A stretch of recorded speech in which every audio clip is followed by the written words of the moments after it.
Good morning. Good morning. I'm Diane Clary, the clerk of Shaker Regional School District, and I open this meeting of the deliberative session and welcome all. And due to a passing of our moderator, I open the floor now for a nomination for a replacement moderator.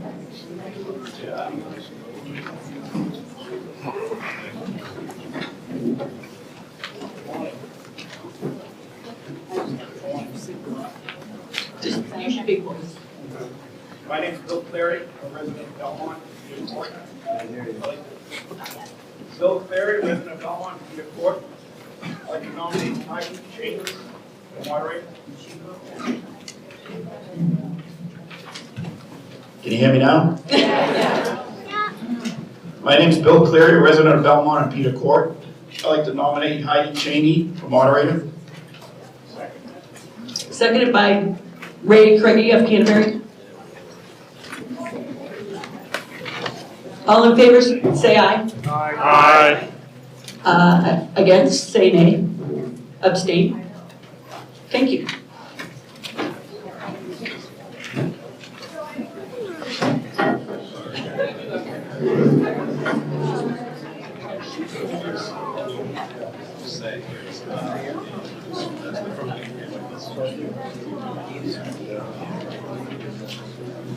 Okay, I, Heidi Cheney, do solemnly and sincerely swear and affirm that I will faithfully and impartially discharge and perform all duties incumbent on me as moderator, according to the best of my abilities, agreeably to the rules and regulations of the Constitution and laws of the state of New Hampshire. So help me God.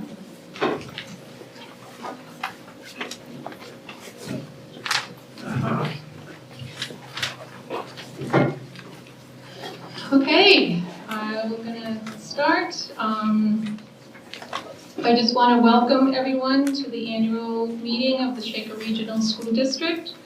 This is the first, which is a deliberative session, and will include an explanation and debate of each warrant article. Every article must be acted upon and moved to the ballot for final consideration by the voters. I do want to note that the second session is Tuesday, March 11th at Belmont High School from 7 to 7, and at the Canterbury Town Hall from 7 to 7 to vote by ballot. Next, I just want to do some recognitions, introductions before we get started. I'm going to start at the front table. And as I'm doing this, if folks could raise their hands so everyone knows who you are. So for board members, I have Michelle Lewis, Chair. She's Canterbury. Jill Smith, Vice Chair, Belmont. Mark Eckberg, Belmont. Sean Embry, Belmont. Randy Johnson, Canterbury. Jeff Roberts, Belmont. And Alice Todd, Canterbury. We also have the school district attorney with us, Jim O'Shaughnessy. And district clerk, who we just heard from, Diane Clary. I also want to welcome and recognize the administration, so Michael Tercey, superintendent. Debbie Thompson, business administrator. Silas St. James. And if you are here, if you could raise your hand, Director of Curriculum and Instruction. Tanya Mitchell-Berry, Director of Student Services. Brandon Patterson, Director of Information Technology. Stephen Delzell, Director of Buildings and Grounds. Matt Finch, Belmont High School Principal. Vanessa Sandro, Belmont High School Associate Principal. Aaron Pope, Belmont Middle School Principal. Tim Saunders, Belmont Middle School Associate Principal. Ben Hill, Belmont Elementary School Principal. Kelly Antonarella, Belmont Elementary School Associate Principal. Aaron Chubb, Canterbury Elementary School Principal. Cayman Bellier, Director of Athletics.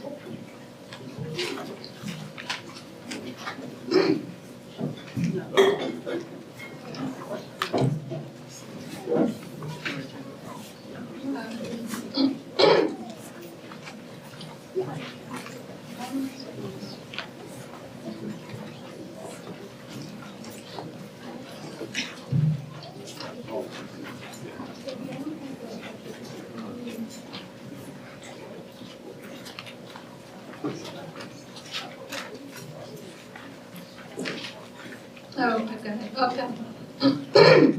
So I also just want to note those running for office, and we'll see those articles today as well. So moderator, myself, for school board, we will have Ann Myers Cheshire. If you could raise your hand, I don't know if you can.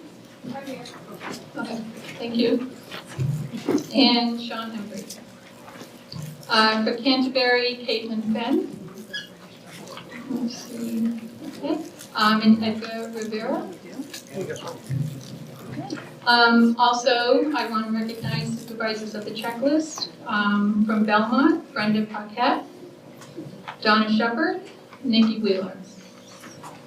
For Canterbury, Brenda Murray, Denise Soika, and Pamela Smarlin. I also want to recognize Budget Advisory Committee members. So Jay Grafton from Belmont, from Canterbury, Edgar Rivera, myself, and Bob Stevenson.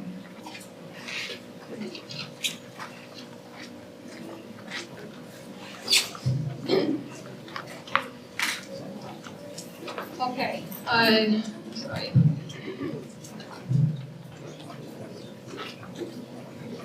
Okay, so I just want to make sure as we're going through this, it's important that hopefully everyone has a book. If not, they're off onto the side table.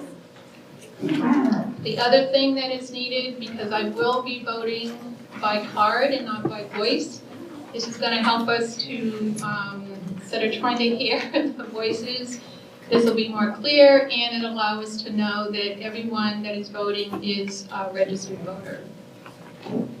So if you don't have one and you haven't checked in, please go to the back, supervisors of the checklist. Thank you.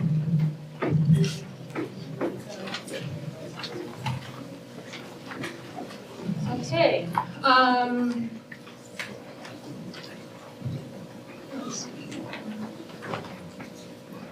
Okay, and the other thing I do want to mention as well, typically at these meetings, only qualified voters can speak at this deliberative session, but we do have some that are present that may need to speak to a warrant article.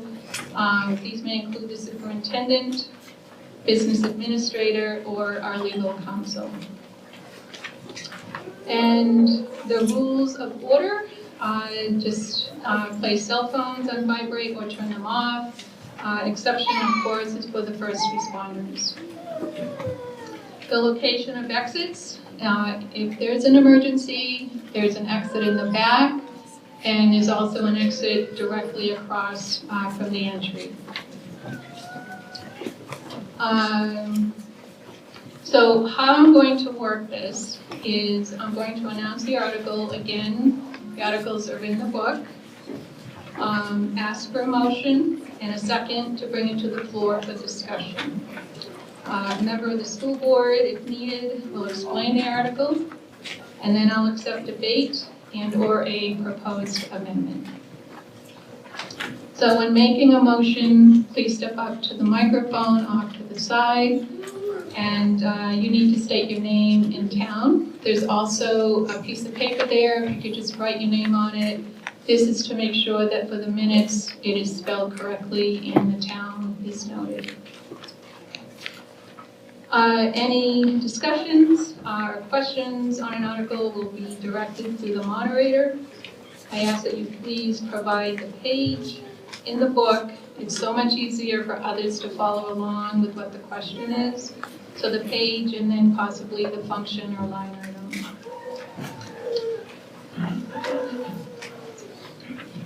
If you wish to speak to an article, Again, if you could step up to the microphone, state your name and your town. If you can't get to a microphone for whatever reason, we do have one that we can get to you. I'm going to allow 5 minutes, give or take, to address an article. Please respect this time so that others can also have a chance to speak. I ask that there be no interruptions when someone is speaking, and please be respectful. Any proposed amendments to an article has to be in writing, has to be legible and signed. There is a paper and a form off to the side table near the microphone, so you can use that. And as we're going through the articles, I'm going to address one article, one amendment at a time. So the amendment comes to the floor, we vote on it, and then we can go to a second or another amendment if needed. And then lastly, a motion to restrict reconsideration, that cannot be made until the article has been moved to the ballot. Okay. So let's get started. Again, I'm going to be following in the book.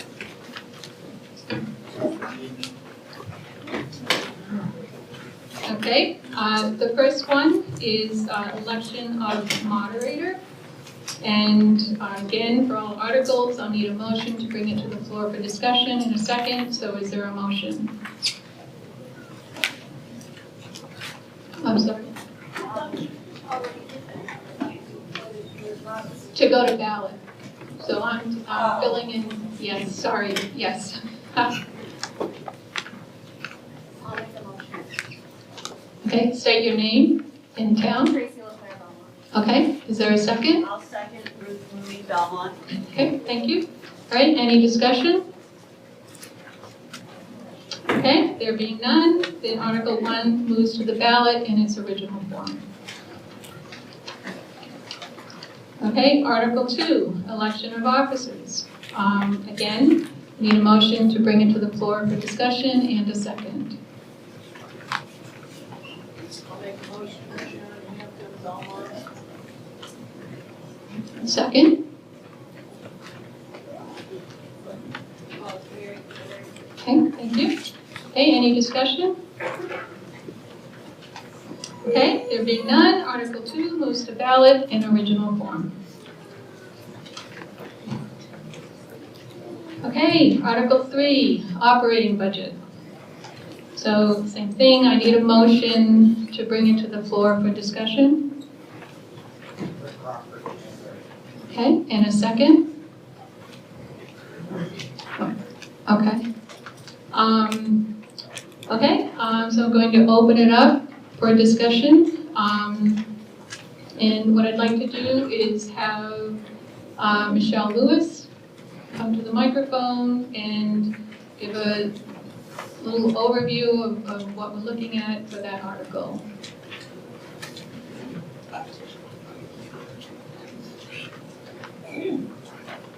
Okay, so the article is written, says, shall the school district raise and appropriate as an operating budget, not including appropriations by special warrant articles and other appropriations voted separately, the amount set forth on the budget posted with the warrant and as amended by vote of the first session for the purposes set forth therein, totaling $29,392,020.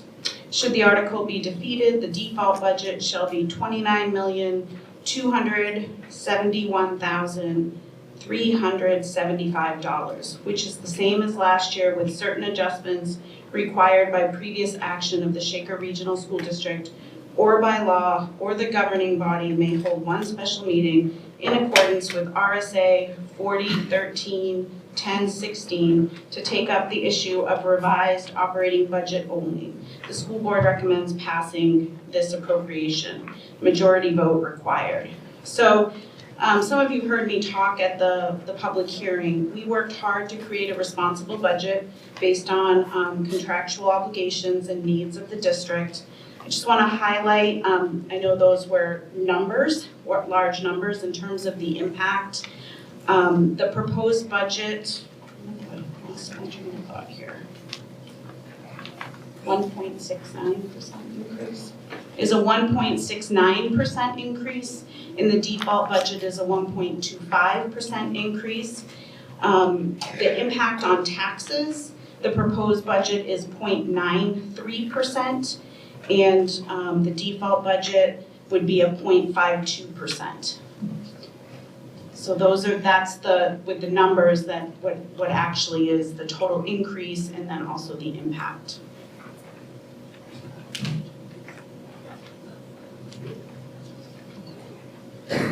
Okay, anyone have questions, comments? Please step up to the microphone. Yep.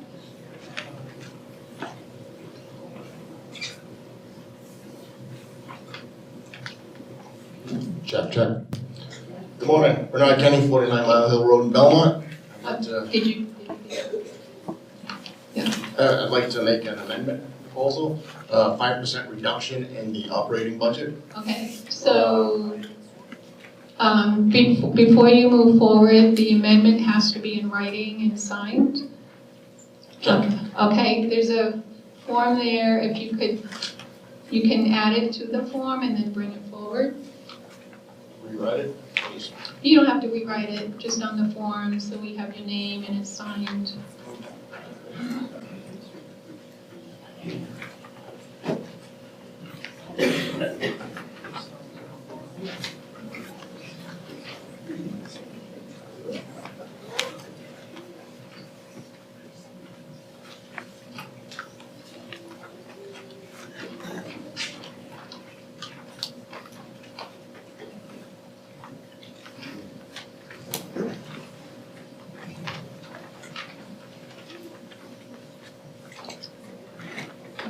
And Jim, I'm gonna have you just take a look at it. I just wanna make sure these amendments are coming in they're correct. So let me just read what the amendment is. And again, this is on Article 3, which is the operating budget. I propose a 5% decrease in Article 3, the operating budget, making the new budget $27,807,806.20. This is from Bernard Kenny. Okay. So, what I'd like to ask is to understand, to make sure that 5% reduction is correct as far as the amount that's listed.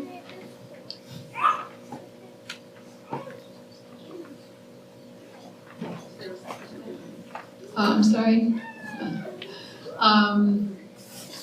Yes, okay. So I need a motion to bring it to the floor for the amendment.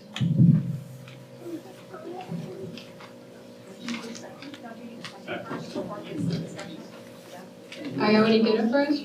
Okay, I need a second, sorry. This is the guy who collected taxes the most. Okay, yep, Eric Anderson, Belmont. okay, thank you. Okay, open for discussion, and Debbie, I think you'll get the numbers. So could you repeat the numbers? Yeah, so 5% decrease in Article 3, making the new budget $27,807,806.20. Okay, I'm not coming up with that number at all. A 5% decrease in the operating budget would have a new budget of $28,004,169. If it's 5% of the whole budget, then the new budget would be $27,922,419. All right, so I just want to help. The amendment needs to be phrased in terms of what proposed new operating budget number you want to appear. Not as a percentage, not as a dollar reduction, just whatever the new number is, that's the new number. Then we can talk about what that represents as a percentage reduction of the current proposed operating budget. That way everybody's on the same page. All right, well, I did it off the 29,271,375, but you can use that number that I get down there for mathematics and And that hair, just splitting hairs. Okay, so Just use the number that I have on the paper. it's 27,807,806.20.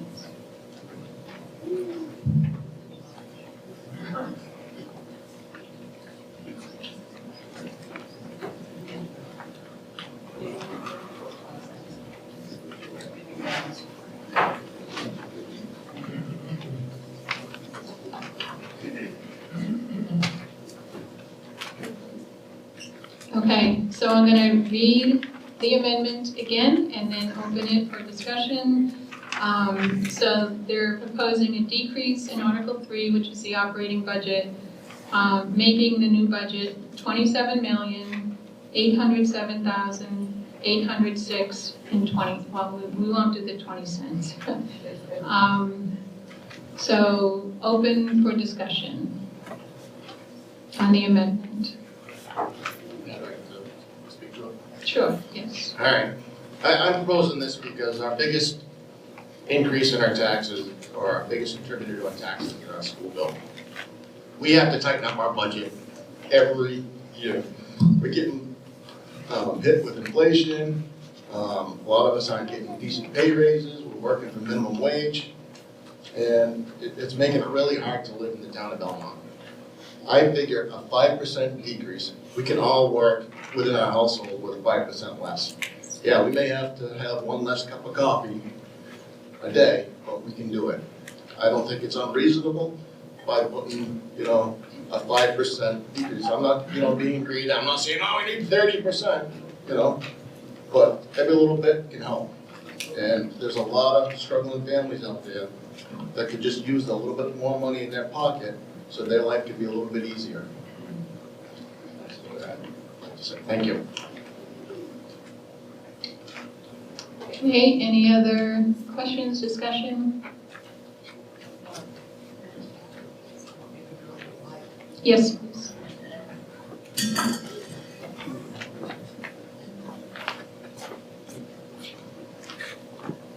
Judy Nelson from Canterbury. I was just wondering where exactly in the operating budget this gentleman hoped to make cuts, and I'm hoping it would not be in teachers' salaries. A lot of teachers need that money too. So I'll let the front panel speak to it, but just a reminder that it's a reduction, so it would be up to the school board as to where those reductions take place. Anyone else wish to speak to that? Okay.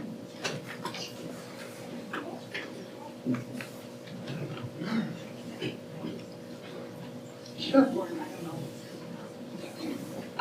Specifically to your question, my understanding is anything that's contractually obligated, we are not able to reduce. So for your question around the teacher salaries or any other type of contract, we are not able to reduce those. So yes, it's what's called a bottom line budget. So the number is the number that gets voted on and passed.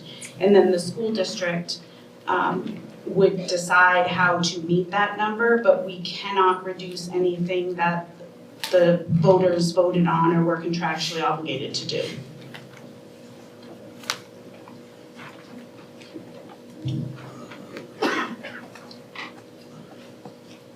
Good morning. Bob Stevenson, Canterbury. For those of you in the room that don't know me, I was a Canterbury selectman for 13 years. I've been on the budget committee for half of forever. And this year, I joined the advisory budget committee for the school district. And so I want you to know that when you're looking at a total budget increase of less than 1%, and that there's a general fund budget increase proposed of 1.69%, the administration of the school board and the budget committee focused really hard with a really sharp pencil to get this budget to where it is right now. The distinction, and those of you in Canterbury will know this from me when I say, look, the focus was very hard on need to have versus nice to have. There's not a lot of nice to have in this budget, there's a great deal of need to have. And as was mentioned by Michelle, You know, one thing you learn when you look hard at these school budgets is that 85% of it is locked. It's locked in and loaded. It's the collective bargaining agreement with our teachers, it's contractual obligations or statutory requirements for services that we must deliver. So if you're going to go after a percentage or a chunk of money in the budget, you're going after everything else.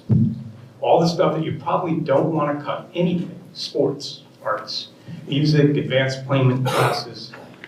Look, everyone understands that we took a hit this year in the taxes in both towns, Canterbury in particular.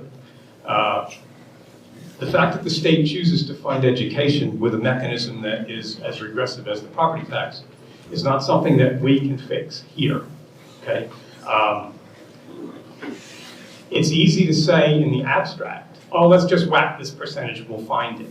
But that's real stuff. And honestly, in addition to the legal and moral obligation we have to educate our children, we have to actually focus on what that good school system does for everyone else, right? Everyone's largest asset is usually their house. Towns with good school systems have higher property values, so your best asset accrues with a good school system. As I said, this is a responsible budget. It is as tight as it could be, I believe, and we looked hard at seeing where we could take it away. So thank you. I speak in opposition to this proposal. Thank you.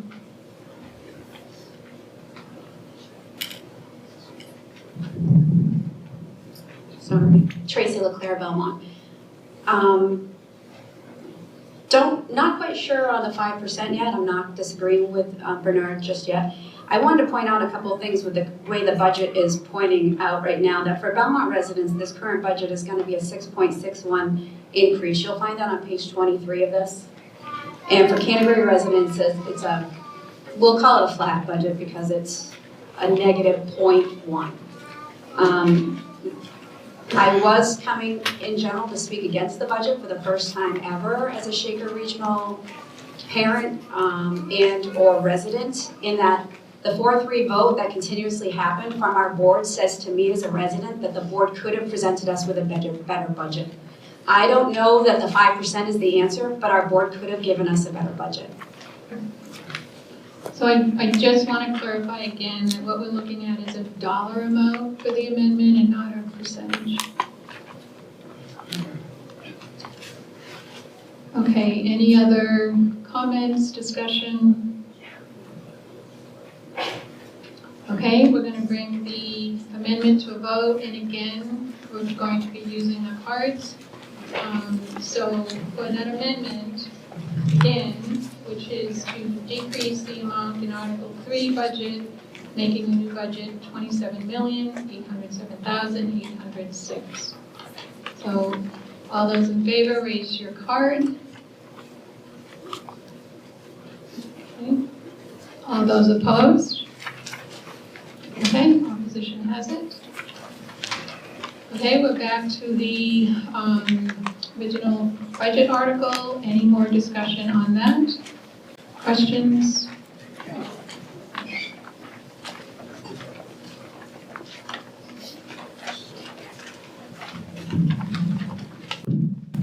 Hi, Jim Miller, Canterbury. I have a couple questions.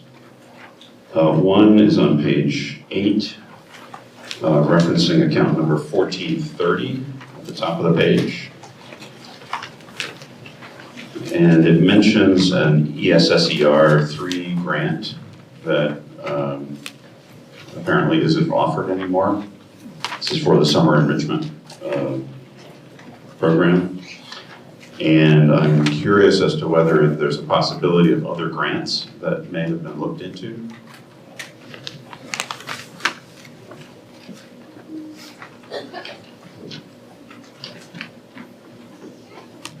Good morning, everybody.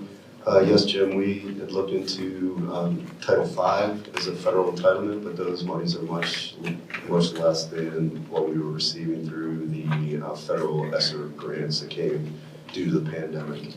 So it would not cover our complete summer program. That's why we have to put it in the operating budget. Thank you. My other question is on page 11. account 2190 at the top of the page, so let's see, and specifically the decrease of $190,495 in purchased services. I assume that good work was done in penciling this out, but it's based on a projection. And I would be concerned dropping it that much in terms of what if there's a surprise.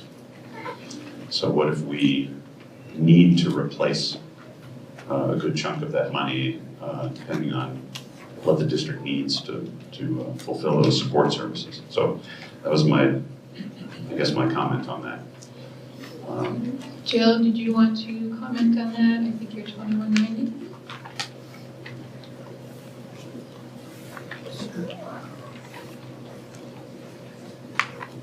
So that reduction is actually twofold. Some of the students have moved out of our district, so they're no longer with us. And we also have in-house people that are able to do some of those services where before we were contracting out, so that reduced some of the money. Okay. Anything else? If I can have one more question, Sure. not related to this item. So thank you, that takes care of that. This is on page 16, and this will be the last one. In account number 4600, in 2023-24, we expended roughly 480,000 more than what was budgeted. My question is, was this different from something that would qualify to be drawn from the Facilities and Grounds Expendable Trust? Or did we not have enough money in the trust at that point? It just seems like a really large overrun.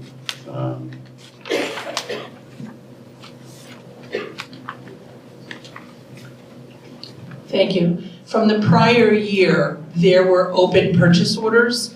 So the way the system works, those purchase orders carry into the following year. The budget gets amended based on those, and the expenditures actually occurred in that year, but they were reserves. They were not items that were scheduled to come out of the expendable trust. They were just items that were scheduled to be done. Okay, thank you.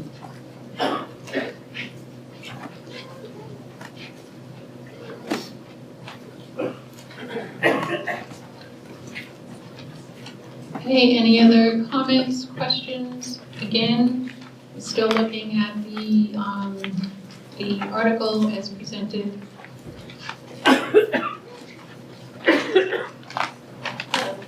I do have a question, sorry, Caitlin Fain, Canterbury.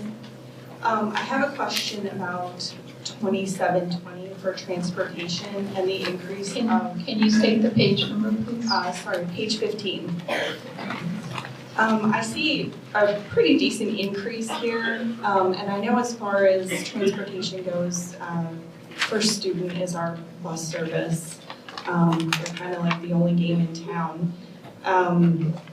We've been having a lot of issues with transportation as of late, and I'm just, I'm wondering if anybody has looked at this contract and see if there's any way that we can amend it to make it better for us as residents instead of having this large increase. 9 out of the last 10 days, bus 11 hasn't been available for Canterbury. I've talked to First Student several months ago asking about this shortage, and I was told that it was a bus driver shortage, and I was assured by First Student that they had drivers in training and it would soon be resolved. That was back in the fall. We did have a day in January where the temperature was in the negatives. The bus was running 45 minutes late, I believe for, I don't know if Belmont was included in this, but it was definitely in Canterbury. None of the parents were notified by First Student that the bus was running late on that morning. And I believe I've heard from several other parents that it continued to happen. I'm just wondering if we can justify that large of an increase in the transportation budget if they're not meeting very basic needs, that on a regular basis we should have 3 buses instead of just 2. Okay, thank you. Is that Mark it, okay.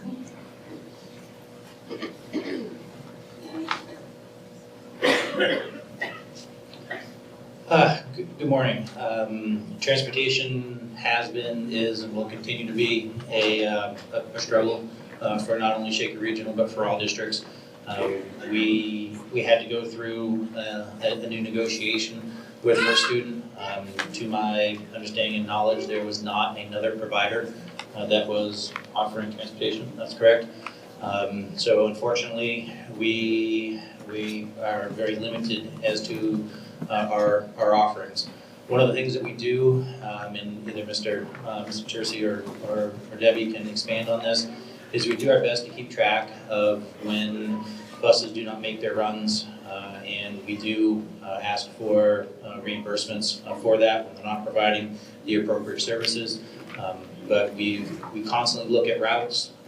There's software either online or coming online to help determine the best efficiency for the routes. But we're not unique, in that, and I apologize, but there's no good solutions. All we're doing is the best that we can.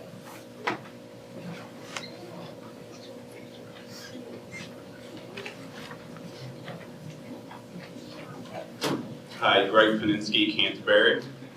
I would just like to get a better understanding of page 5, 12, 10, special education.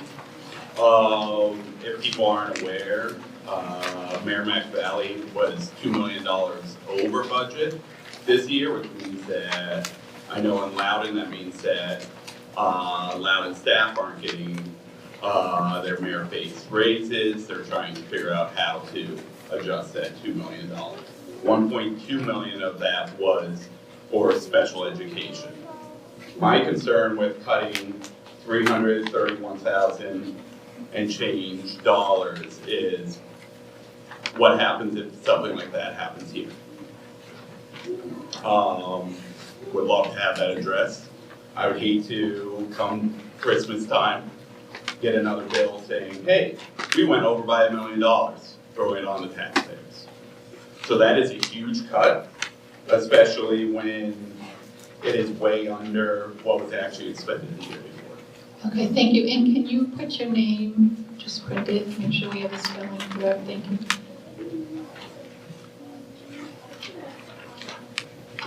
Hi, good morning. So specific to 1210, that's specifically based on students in the district, students moving out, no longer in the district. And so we're basing the budget on current students. A little bit later on, we're going to talk to Article 7, which is a smaller addition to the Special Education Expendable Trust Fund. The idea is we're budgeting for what we know right now, but that expendable trust is there in the case where we have students that move into the district in the middle of the year that need special ed services. And so the idea is we won't have that problem because we have money set aside in that trust so that we are prepared in that situation. So we'll touch on it a little bit later, but there is a request for a $25,000 increase in that trust, but we have that available to us to keep that situation from happening, hopefully.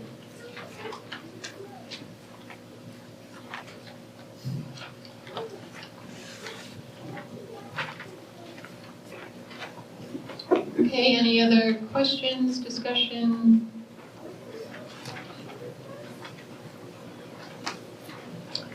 Okay, there being none, then Article 3, operating budget, moves to ballot.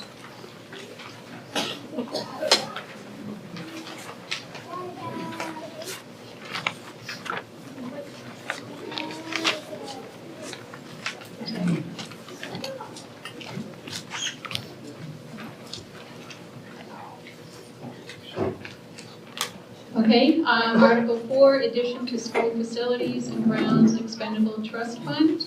So Article 4, I'll ask Jeff Roberts to come and provide some explanation on that.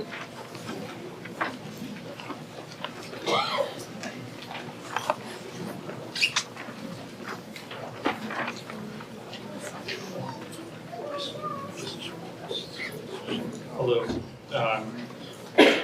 Article 4, the addition of the school facilities and grounds expendable trust fund. Shall the school district vote to raise and appropriate the sum of $150,000 to be added to the school faculties and ground expendable trust fund, which was established at March 21, 1997 annual district meeting. Sum is to come from the June 30th, 2025 unassigned fund balance available for transfer on July 1st. No amount to be raised by taxation. The school board recommends passing this article. Basically, what we've been doing for the last 3 years is it used to be 100,000, we went to 150,000 because we're planning, as you can see, our Belmont High School, the parking lot's pretty ripped up, and we're trying to get it paved, reclaimed, and that's it.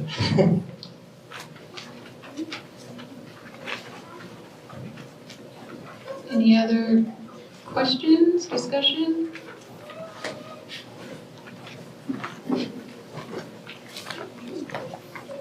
Hi, Jim Miller from Canterbury. I think I finally figured out how the math works on this after several years of asking. I know it says that no money will be taken from taxation to pay for this $150,000. However, in a sense, because we always have, at least almost always have, a surplus at the end of the year, out of which come the monies for these various funds. If we did not add $150,000 to this trust, that would be redistributed to taxpayers. Is that correct? And we have now more than $500,000 in that fund at the moment. And I know this isn't the only project, I'm sure, that's on the facilities and grounds list. But I doubt it would cost all of that to do the paving. So I guess my comment would be, in a time of economic difficulties, especially after this past year, $150,000 that would not necessarily, I mean, if we had to, we could drain the budget of the trust to pay for all the things we want to do. But that would at least be a savings that would come back to the taxpayers. So that would be my comment on that. Thank you.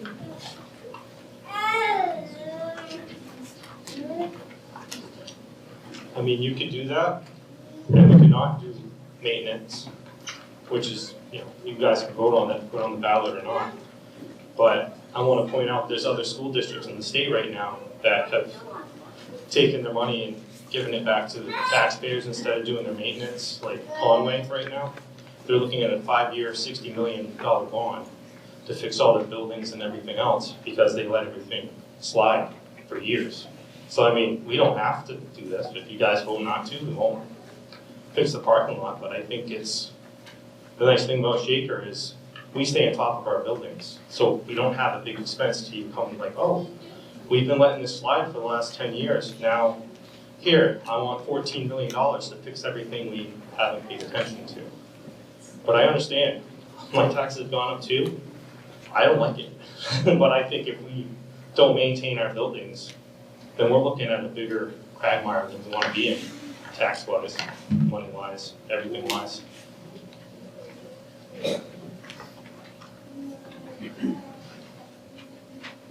Donna Silly, Belmont. First off, I'd like to say this is amazing. We have not seen a population this large in 10 years. And so this sends a message to the board that maybe Saturday should be reconsidered instead of an evening during the week. But that doesn't have anything to do with this, this article. I think I need, and I think many people in here need a better explanation on this, because each one of these articles as we move forward is expendable trust. And those monies are monies, when I added up rough numbers, $851,000 and all these expendable trust numbers, and that wasn't, I think, including, and those are rough, and my math could be off, but I guess what I'm trying to say is it's a huge amount of money that, why aren't these built into budgets? is there capital planning? Are there capital plans for building and grounds? I can remember when I was a school board member, and I rippled a lot of waters when I said, what is the plan for roofs, parking lots, you name it? And it's like, nah, we just put so much money a year. Okay, I don't like bonds. I think that, you know, if we can do it out of a plan, that's great. But when you start looking every year of, but we looked at the operating budget, and there is a line in there for building and grounds, then why didn't we appropriate X amount of dollars? Because ultimately, that's what we're doing. We're just doing it a different way. And it's not good budgeting. And I'm gonna tell you, it has nothing to do with teachers. And I'm so sick and tired of hearing teachers, teachers, teachers. It isn't about teachers. I mean, we need teachers, they contract their services, and we either approve or disapprove of it. It's about administration. And everybody out there now only knows one word, and that's no. And we have the most disgruntled group of everyone. And so with that said, how do we respectfully move forward? Because there's a great chance that this budget is not going to pass this year. And if you open the paper every single day, it's tax caps, cuts, and we don't deserve that, but we also deserve that word that I pretty much hate, and that's called transparency, because everyone uses it in every context. I think that this business, I know we established this way back when, but what we do is we budget monies, we don't use the monies don't come back to reduce taxation. So you take an individual that came up in the initial set here and wanted to reduce the budget by 5%. Because if you add all of those up, it's a pretty enormous amount of money. And so rightfully so, mindset understands that, yeah, you know, there's a lot of money in here. Why are we not building monies into the budget that are necessary and allow for people to either agree or disagree instead of continuing, unless they're big ticket items, roofs, you know, I mean, and other huge items. But some of these that we're gonna look at have some pretty significant balances in them. And I'm a little bothered by the fact that people call them slush funds when I know how hard everybody works. I know what it takes to sit on the board and crunch numbers. But I also know that the average person, especially when you look at town versus school, are absolutely beside themselves with the tax difference. And I mean, rightfully so. Education's costs a lot of money. And I'm going off track, but at the end of the day, I think we need to look at how we do this a little differently, because it's extremely misleading. And in times where everybody's challenged, I really and truly think that we should be looking at more balanced budgeting versus anticipated.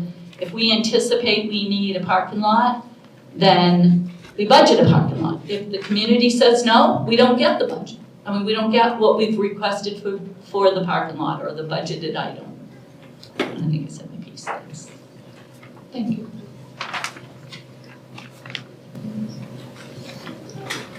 Just for everybody's information, we do have a CIP plan for everything that we do. Yeah. Like this year, I said paving the parking lot. We also have renovating the CES bathrooms, BMS bathrooms in different sections. So it's not all paving this year. And we also have to fix the drainage in the Belmont baseball high school field.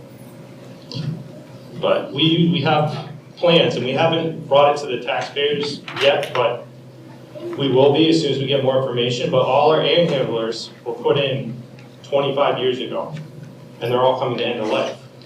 And that's going to be a big ticket item that we have to budget for. So, I mean, we do, especially building grounds, we try to be responsible, and I understand what you're saying, put it in the budget, you know, But the CIP is whatever's left of, like, whatever we didn't use in our operating budget is left over. We put it in there, like the town does, to do further capital improvements. That's all I have to say. Thank you.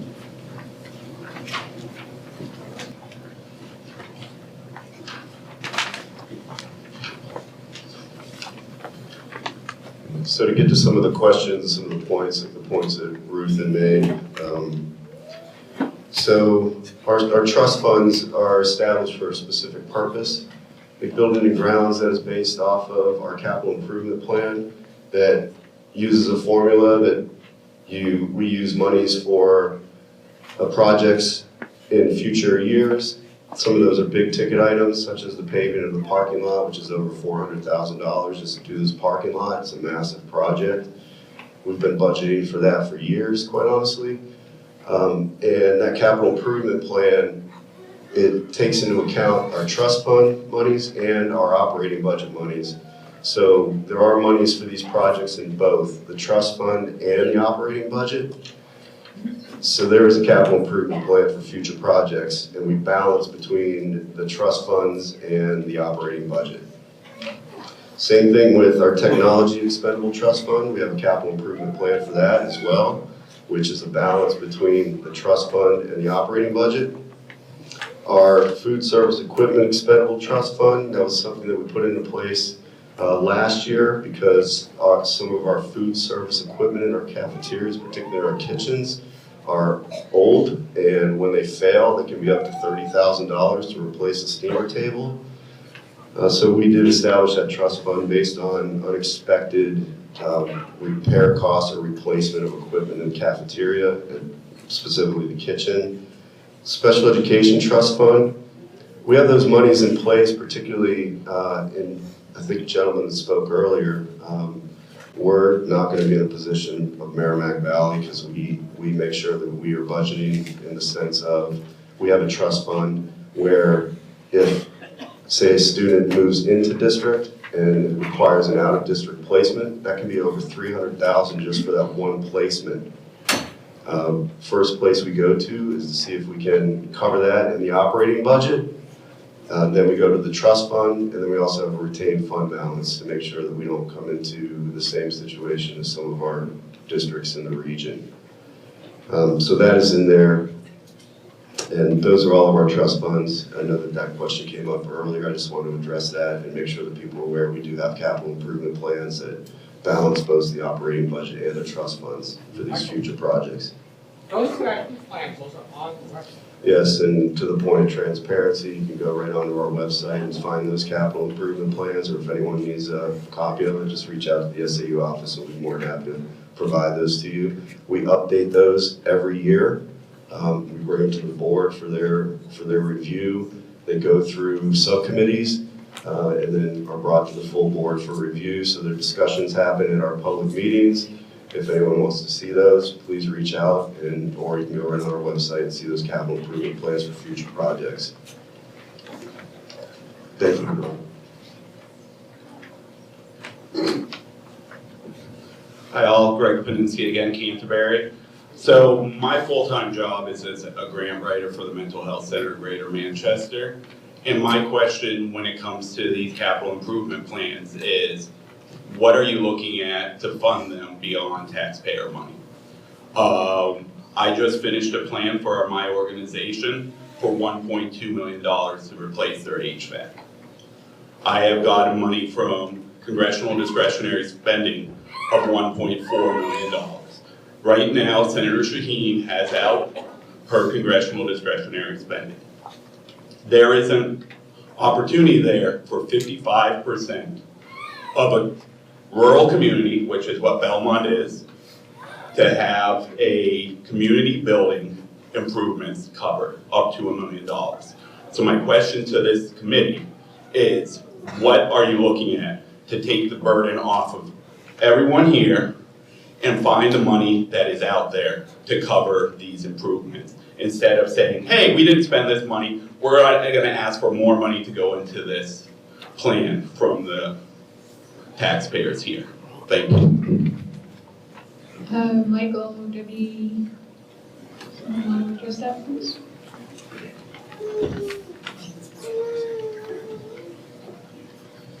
So we specifically, I would say Debbie is always looking for grant opportunities. You know, it would be nice to have the skill set of a professional grant writer.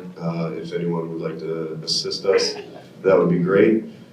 So great, we're gonna tap into you back there by all means. Thank you, Greg. But we are looking into those. Some of those, the grants, particularly around building improvements. And we've been looking at ones for this future air handler project that we're gonna need to do throughout the district. They're pretty intense when it comes to the requirements of what you have to write into those grants. So we would have to, we're not air handler experts and so forth. So we would have to tap into someone like yourself to help us out with those. But we are searching for those. And when we find them, we reach out to people to help us write those. So I want to make sure people are aware that we're not just trying to pass those up or not looking for them. It's just a matter of finding them and then getting the right resources in order to write them and hopefully get them approved.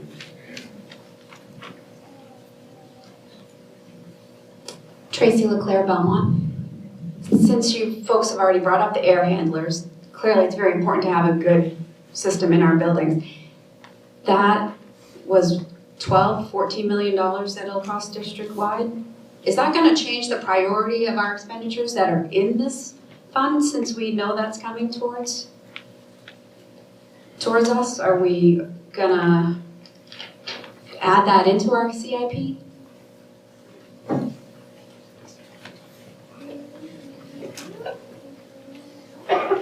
We're currently having that conversation in the Building and Grounds Committee to determine the best way to fund that project in the future. That's a big ticket item. I can't imagine that we're gonna ask the voters for the full amount at one point, because then we're replacing all of the air handlers that need to be replaced at the same time. Then we run into the same problem when they all reach end of life. We're gonna have all air handlers throughout the district that need to be replaced again. So we're looking at a phase-in project to minimize that total cost. But we are discussing it at Building and Grounds at this point. It could potentially impact our capital improvement plan. But with that kind of money, you're looking at potentially lease agreements and or bonds. I know there's a new bill that's being discussed right now at the state where some of that equipment might not even be able to be leased anymore. So I'm keeping an eye on that and a track on that. So it is being discussed at Building and Grounds. Mark Eckberg, Belmont. The question that was posed 3 or 4 people deep is the money that's, after being involved with the budget committee for the town of Belmont, obviously being involved with the school budget, the monies that are left over at the end of the year come from a variety of reasons. It's revenue, there's staffing changes, there's positions that unfortunately go unfilled.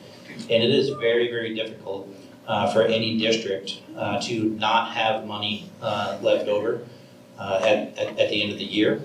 So any district can do one of 2 things: either build that all into the operating budget and then return money, or know that you have an average amount of money left over at the end of the year, and then fund those with existing revenues that were raised.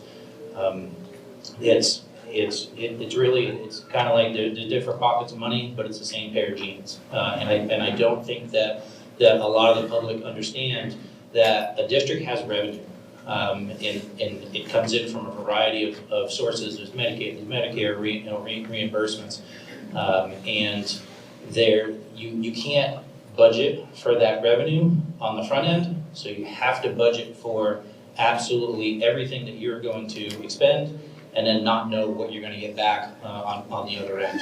And I understand that it's confusing for the average voter. It was confusing for me until I was really able to wrap my brain around it.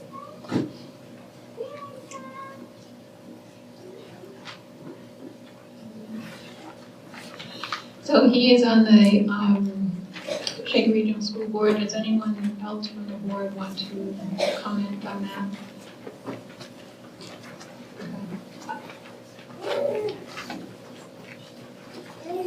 Steve Lundell, Canterbury. Some really interesting points have been made, but I just, in listening to this, it seems to me that you would lose a lot of flexibility if you tried to put everything in the budget very specifically like that. And having these expendable trust funds operating the way you're currently doing it really gives a lot more flexibility for unexpected, for expected as well as unexpected events, it seems to me. So I think that this sounds like a good form of planning that you're currently doing. Just wanted to say that. Thank you.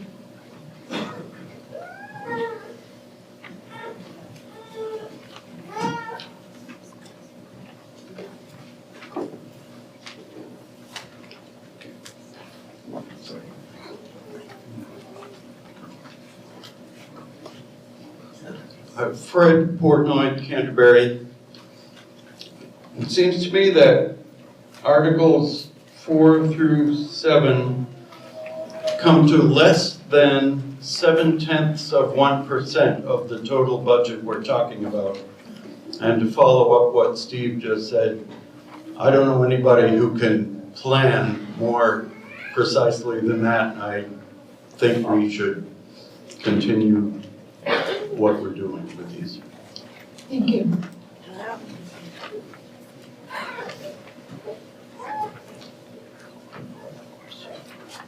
Okay, any other discussion, comments on Article 4? Okay, there being none, Article 4 is going to move to ballot as original stated.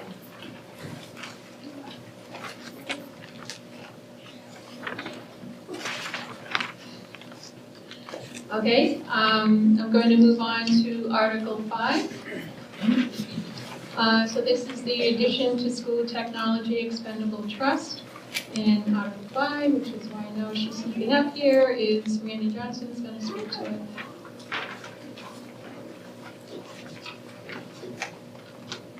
it. Actually, I need a motion to bring it to the floor, sorry. Okay, did you get that? Okay, in a second? Okay, thank you. Now we'll have Randy speak to it, thank you. Sorry to confuse you, Heidi. In the interest of time, I thought that I would queue myself up for this one. All right, so I have Article 5, addition to the Technology Expendable Trust Fund. Shall the school district vote to raise and appropriate the sum of up to $20,000 to be added to the Technology Expendable Trust Fund, which was established at the March 3rd, 2020 annual district meeting. This sum is to come from the June 30, 2025 unassigned fund balance available for transfer on July 1st. No amount is to be raised from taxation. So again, this is very similar to the previous one. It's just in regards to technology. We do have a technology improvement plan. We are a modern school district. There is technology that runs our school. Our students use technology. And again, this is to help us plan and prepare for expected and unexpected technology things.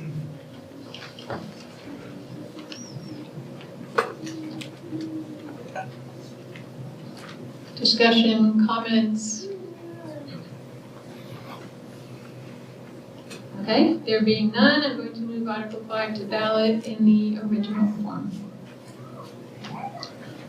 Okay, Article 6. This is the addition to food service equipment expendable trust fund.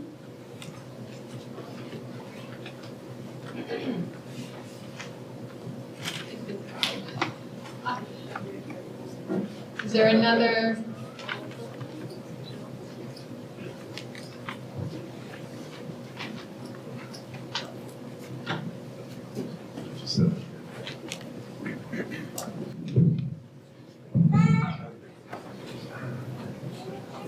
All right, everyone, can you hear me? Okay. Where was I? Oh, okay. Yes, okay, we're on Article 6. I need a motion to bring it to the floor. Thank you. Second? Okay, thank you. Okay.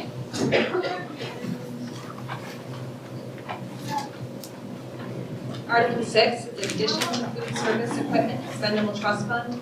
Shall the school district vote to raise and appropriate the sum of up to $10,000 to be added to the food service equipment expendable trust fund, which was established at the March 12, 2024 annual district meeting. This sum is to come from the June 30th, 2025 unassigned fund balance available for transfer on July 1st. No amount to be raised from taxation. As Mr. Kersey alluded to, last year this was established due to the fact that some of our equipment in the kitchen went down mid-year, so we had to replace at that time. So this will help to budgetary items, planning ahead, and we will have that available to us in the future if needed.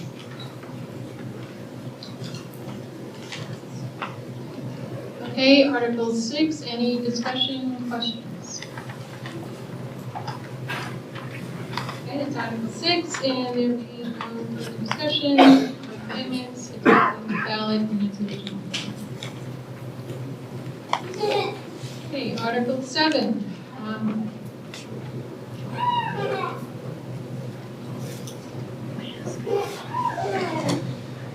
Emily Bird, Canterbury. I have a question about all of these trust fund expenditure warrant articles. It says up to the sum of. And I wondered why that phrase was in there, and if it's based on what's left over at the end of the school year, then is it divided percentage-wise among what was agreed on or voted at the, I guess it will be voted in March. It's added for the order of listed, but I'm going to have. Yeah, good question. That's what's probably not clear. We talked about this in previous years, but these trust funds are funded in the order that they appear. So if we have unexpended funds above Article 4, so if we have unexpended funds of $160,000, Article 4, if passed, would be filled to the $150,000 amount. The leftover $10,000 would then go to the next approved one. Thank you. So that's kind of how that helps. Thank you.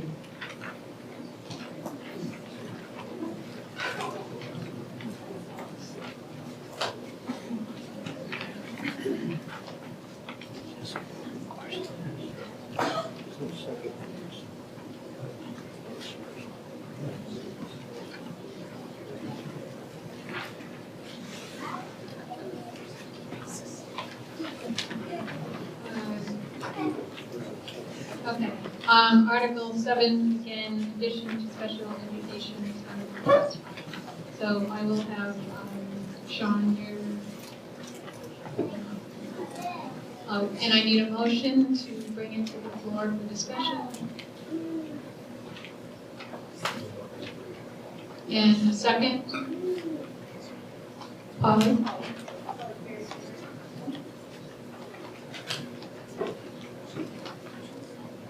Article 7 is the addition to special education expendable trust fund. Shall the district vote to raise and appropriate the sum of $25,000 to be added to the special ed expendable trust fund, which was established on March 7, 2003 annual district meeting.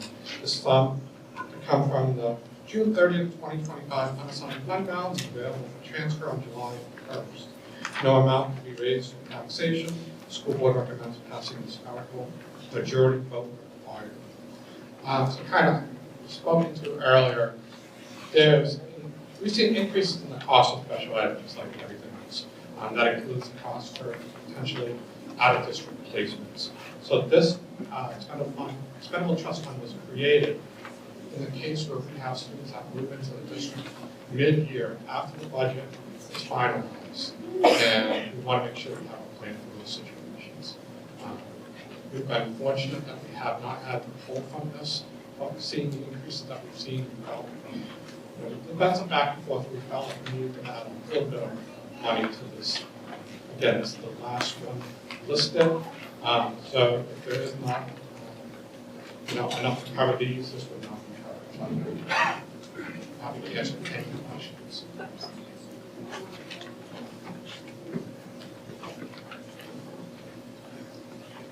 Okay, any questions, discussion?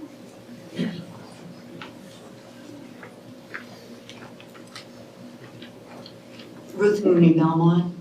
It would be nice to know what is in these accounts, whether it appear on the ballot, unless I'm just not finding it. It may be in here, I've been skimming through.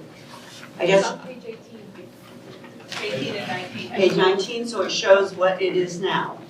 And is that going to appear on the ballot? No. All right, how do we get that so that it appears on the ballot? As I'm hearing people around me saying, well, what's the balance? I'm just asking. Yeah, it can't, it cannot go on the ballot.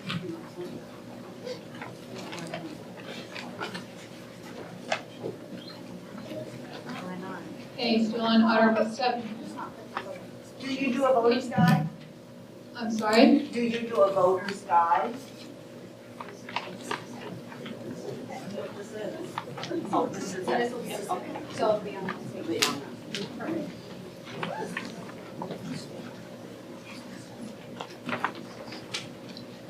Further questions, discussion?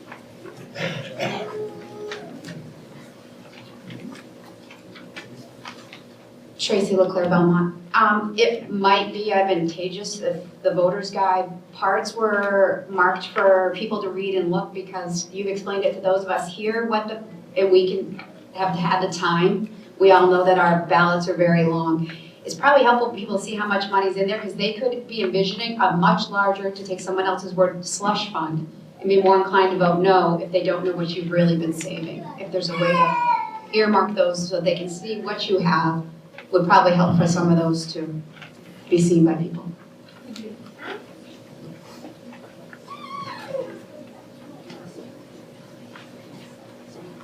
Other questions, discussion? Okay, there being none, Article 7 moves to ballot in original form.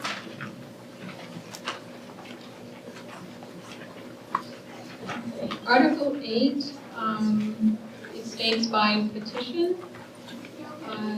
So adoption of official budget committee.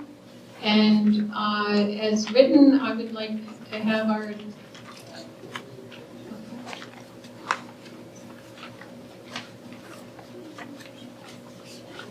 Okay, so I need a motion to bring it to the floor. Judy Nelson, Canterbury. Okay, second.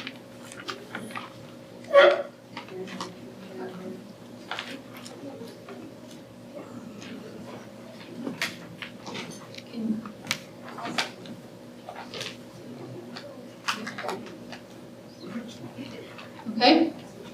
Open for discussion. Thank you. Travis O'Hara, Belmont.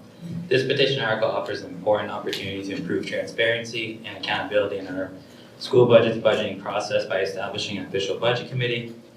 The Shaker budget makes up the largest portion of each town's tax bill. For example, Belmont paid over $13.5 million to Shaker out of nearly $23.4 million in total taxes collected. The town retained just over $7 million after paying its taxes to New Hampshire Department of Education and Belknap County. This underscores the critical need for additional layer of oversight. Each town already has its own budget committee to ensure fiscal responsibility within their respective budgets. Given the size of Shaker budget, it makes sense for us to adopt a similar structure to ensure proper oversight as well. During Article 3 debate, a few board members voted to cut the budget to $27 million, which shows there's room for improvement. I strongly urge you all to support this petition as written to let the voters decide if an official budget committee is needed. Thank you.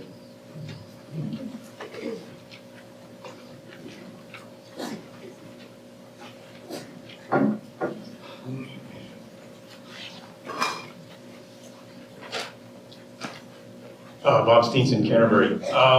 I am here to actually speak against this petition warrant article.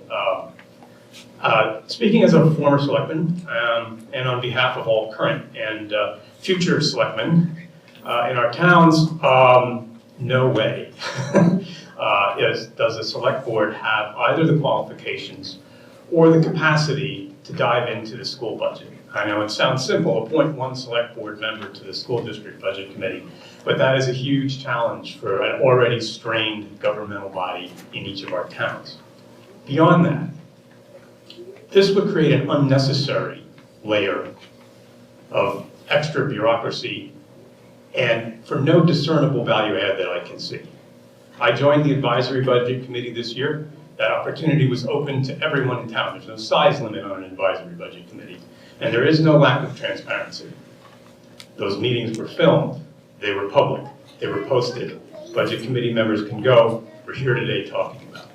So I'm not sure how you would find additional transparency by adding yet another group of people to a process that actually already functions quite well. I would also say this, we elect our school board members to be responsible for delivering the educational mission of our school district and for representing all of us in our town. If they're going to be responsible for the outcome, they should be in control of the input. Thank you. I do want to clarify that there is a limit, 4 from Belmont, 4 from Canterbury for the advisory. Just to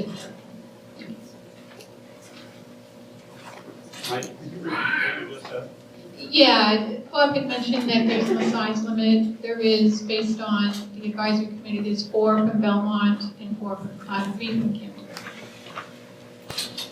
And I'm going to have our legal attorney talk to this amendment. The article, not the amendment. Morning. So I just wanted to address a couple of legal concerns with the article as drafted. And I'm just going to kind of go through this generally. So budget committee can be adopted by a school district in accordance with not RSA 3214, but RSA 3214 Roman numeral 1B directs you to do it in accordance with RSA 195.12a.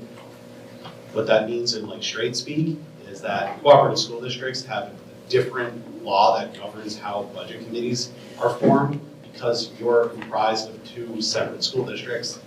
That law also dictates that the terms of office and the manner of appointing the members is governed by that law. It's not governed by RSA 3214.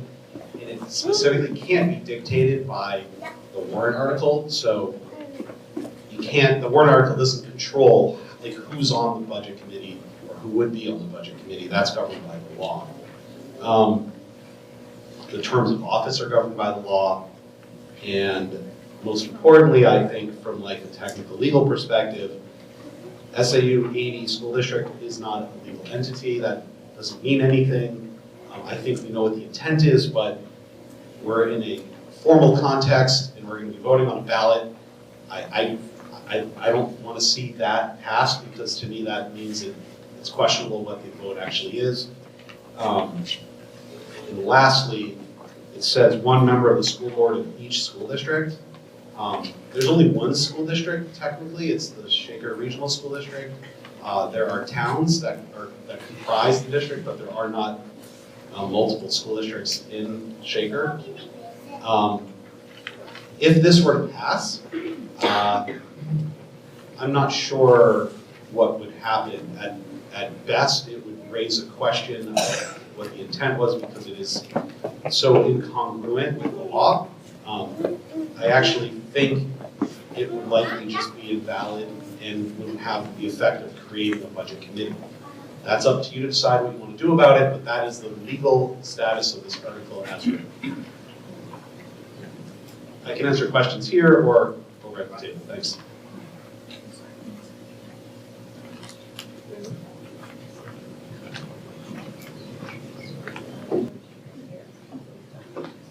Amanda LeBlanc, Belmont. I think that all these people here today, just like Donna said, is fantastic. I think talking about the budget and learning about what the money goes towards is wonderful, and informing yourself is wonderful. My concern is that last year only 1,309 ballots were cast.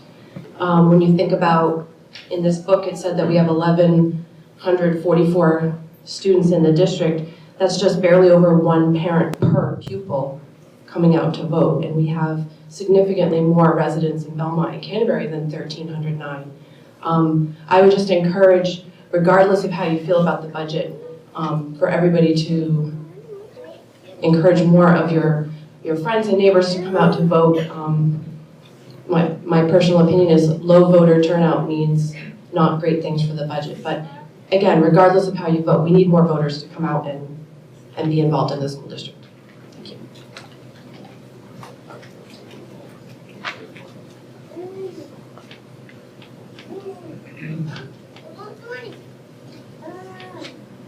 Ruth Mooney, taxpayer and selectman of the town of Belmont. And this petition was looked at by our town attorney. So I am going to disagree with your school's attorney in regards to this. The other thing is, again, I get asked many times, what am I gonna do about the school budget, okay? No matter how much we explain that we as selectmen have no control over the school budget. In fact, there was a meeting in Canterbury just a few weeks ago to cover myself. And at that meeting, our superintendent made the comment that there would be over $900,000 coming back to the taxpayers. That didn't happen. Let's talk about the parking lot that we want to spend $500,000 on. We're in a default budget in the town of Belmont. We have scrimped for this past year. It's not gonna do the parking lot any good if the buses can't go over the roads because we're done making road improvements until we get a budget pass. That's null and void, so your parking lot isn't gonna do much good. I think my other issue, back to the budget committee. Town of Belmont has a board of selectmen and we have a very active budget committee.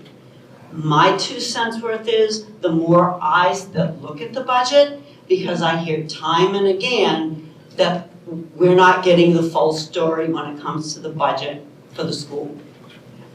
A second set of eyes does not hurt anyone. And our budget committee does a great job. The select board does a great job. It's entirely up to the voters whether they would like more people looking at the budget. My feeling is the more eyes that look at it, there's not a lot of meetings when it comes to the budget committee. There's a few meetings in the fall before we're done. And it's a great discussion. It's interesting, the questions and answers. And I've heard through the grapevine, well, the school can't have a budget committee because nobody knows how the school budget is run. Well, that's what we have an administration for. If someone is sitting on that budget committee and does not understand, then we're paying good money to our school district to educate our people that are sitting on that budget committee. That's how we do it at a town level, and there's no reason why it couldn't be done at a school level. And I just think, again, the more people that are looking at the budget, then the less complaining we'll hear in the long run. Thank you. Kaylee Shepherd from Canterbury. I was wondering if we were able to vote with our green cards on putting this on the ballot? No. So it's going on the ballot It's going on the regardless of ballot discussion as today? is Unless it's amended. Okay. That was my question. Can this be amended to basically not exist? If someone were to put that amendment in? It cannot, so the subject matter cannot change, so you can't say not to. Oh, okay, thank you.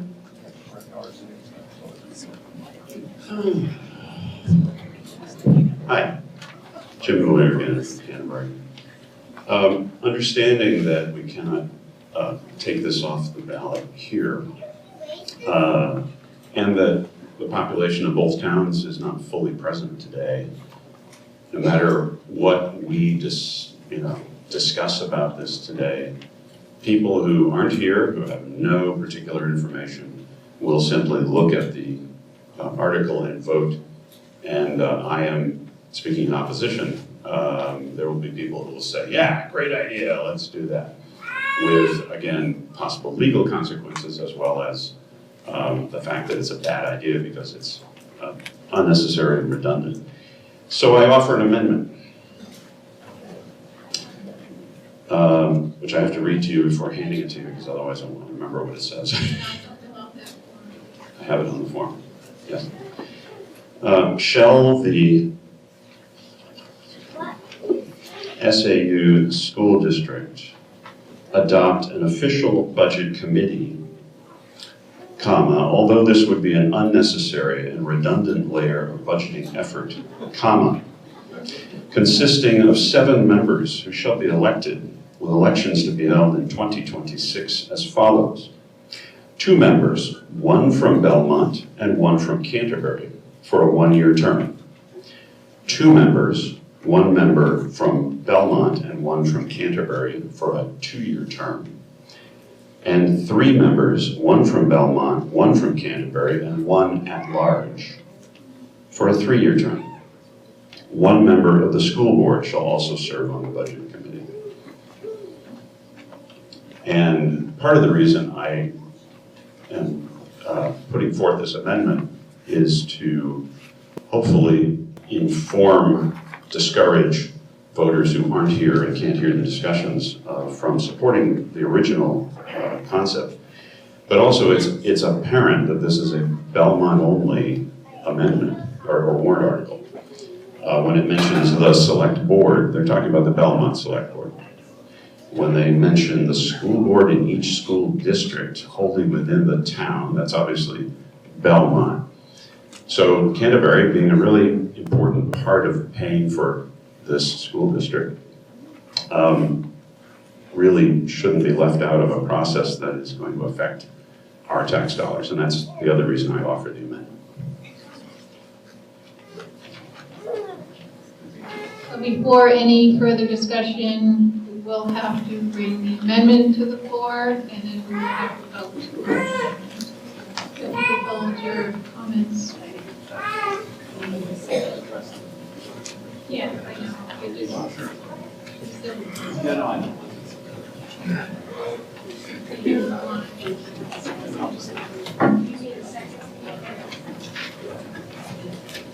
so I need a first. Oh, right, yeah. I'll second the amendment. Okay, thank you. Okay, Jim? Can people hear me? It doesn't sound like it's on. Yeah, get it on. Just gotta yell. So let me, round 2, I'm gonna really punish you by reading the law and being really explicit here. Because I don't want you to adopt an article where you think you're doing something, but you're really not. So the law governing the establishment of a budget committee is RSA 3214. RSA 32 is the municipal budget law in New Hampshire, and it says as follows. This subdivision may be adopted by any school district in accordance with RSA 195.12a. That's what I said before, but now I'm just reading it. RSA 195.12a says, the budget committee shall have the same number of members as the cooperative school district board plus 1 additional member from the school board as provided in this paragraph. The terms of office and manner of election of members shall be determined in the same manner as for the cooperative school district. So any language you have in here that is inconsistent with how the board is comprised is just not going to be valid on its face. It's going to lead to confusion because voters are going to think that's what they're voting to establish when in fact they're not, because the law dictates that. The other point is SAU 80 school district, just stop thinking about SAU 80.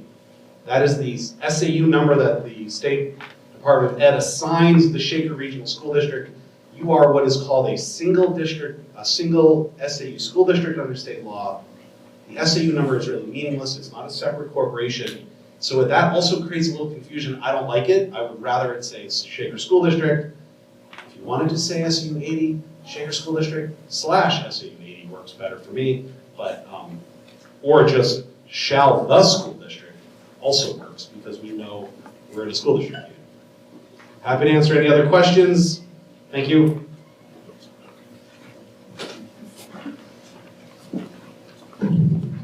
Sorry, shortest kid in the room. Tracy Leclerc. I totally see what you said when you just read that. This is not strictly, I signed this, I did not bring forth this warrant article, but this was a district-wide article as it was presented to me. It was not a Belmont only. I believe that the intent of the one member of each select board and each member of the school board probably should have said from each town is what it was presented to me and how I read it because I knew the intent. That was the intent. Maybe that language should change, and it wasn't until he pointed that out, but that was the intent.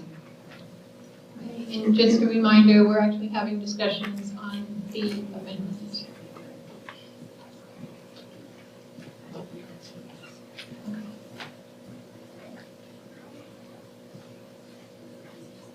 Okay, any further questions on the amendment? If Point of not, order, then we will can you vote. reread the amendment as written? I will try.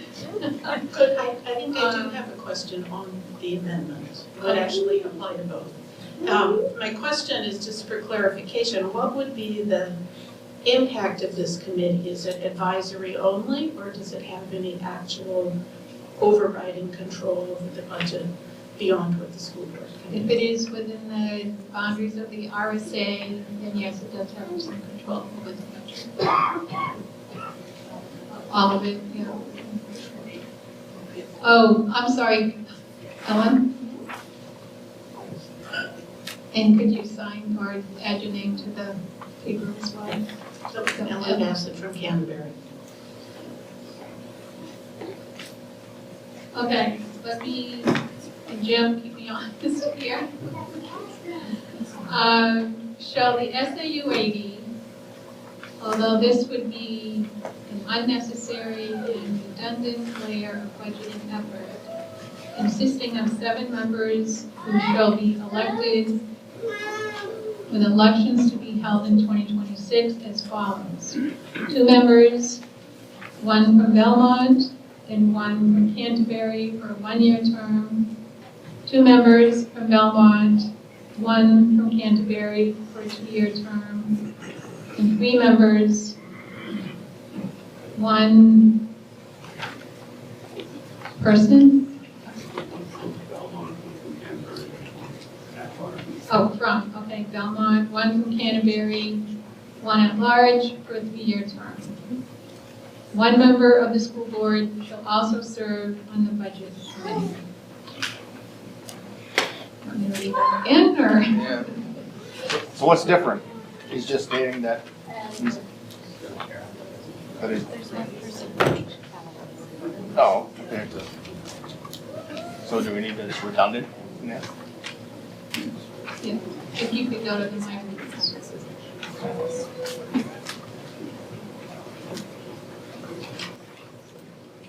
Judy Nelson, Canterbury. Bob Steenson said that he came as an advisory person to the school board as they were setting the operating budget. Is there any possibility of just amending the amendment to say adopt an official advisory budget committee? Yes, and I don't want to amend it at her. still the, but the old.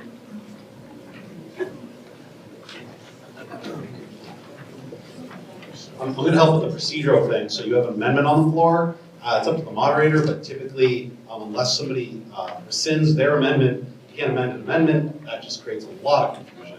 So it would have to be voted on, and then a different amendment would be brought forward.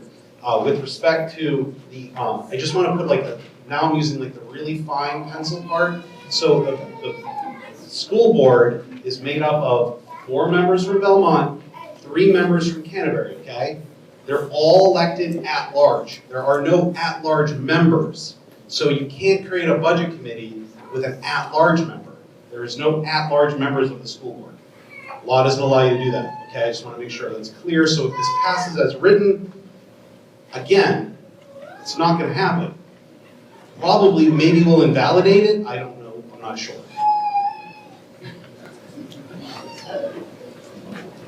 Okay, any other discussion on the amendment itself?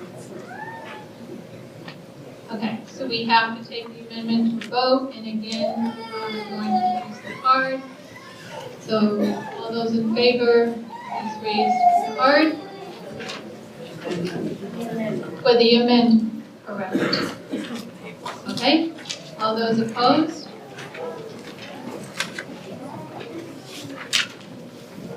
Looks like the ayes have it. Point of order, can you actually have a physical count? Then, okay. So if we could have supervisors of the checklist, please come forward and count the cards.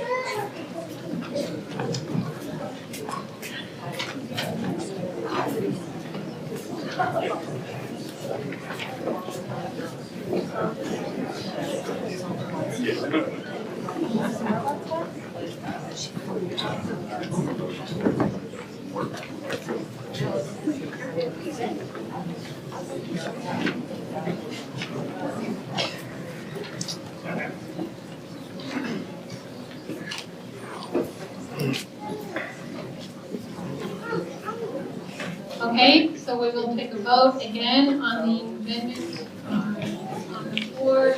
So all those in favor, please. Repeat.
Okay, so I have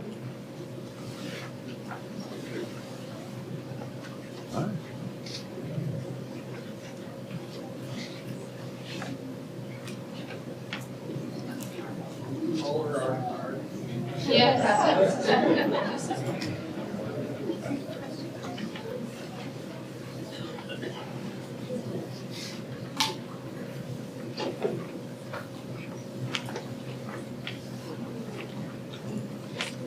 Okay, so I have 55 yes. If you guys could stay and count for the noes. So raise your hand. Opposed, correct?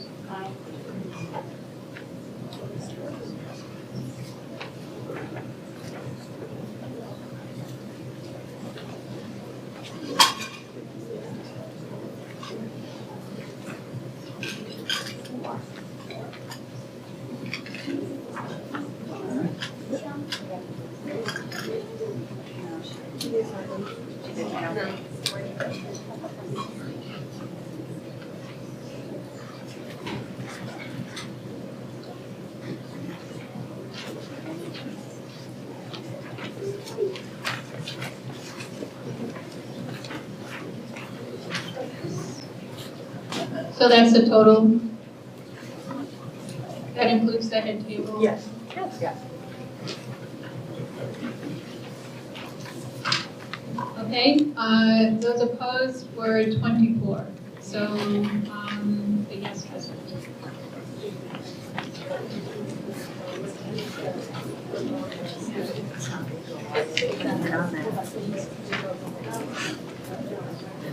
So Article 8 will be moved to the ballot as amended. Okay. So the amendment that I have, I think, will please what the lawyer is saying. It just says, shall the school district adopt the official budget committee in accordance with RSA 195:12A? I second that motion.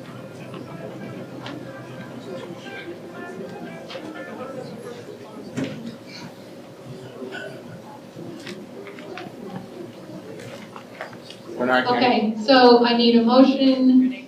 Bernard Kenny. I know, I did get it. Okay, yes, I need a second to bring this amendment.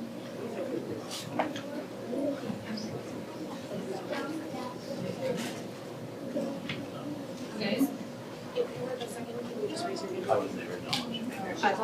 Oh, sorry.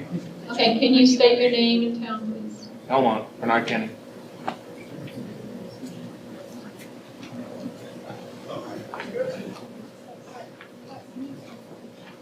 Okay, we do have a second, we're all set. Okay, we're gonna bring this amendment to the floor for discussion, and let me just read it again.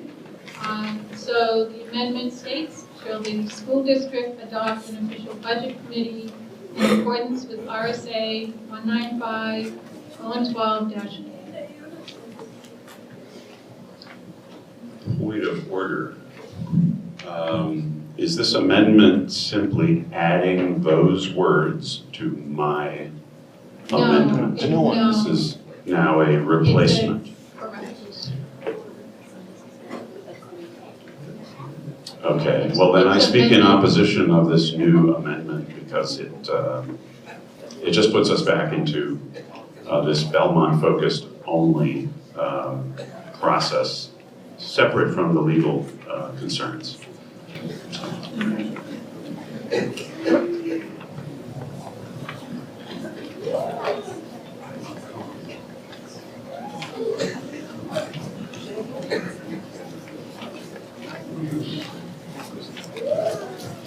If there's any other questions from the floor, if you could speak to the microphone. Thank you. I don't have any questions, I just wanted to make a statement. My name is Sharon Champion, I'm from the town of Belmont. I also signed the petition. To go to the gentleman's point before me, I don't know any people in Canterbury, otherwise I would have come and said, hey, do you want to sign this petition? So that, to say that it's a Belmont only petition is not really fair. Second of all, these meetings that we have and the ballots that we have, both the town and the school, only go once a year. These petition articles are specifically designed for the residents of the town or the school district to ask the voters a question. Some of us think this is a good idea. What is it that you think? Do you agree or do you disagree about doing this? And unfortunately, we can only do this one time a year. It's just a question.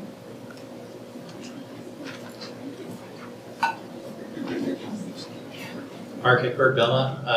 I think it's appropriate for the entirety of the 195:12-A to be read to everybody.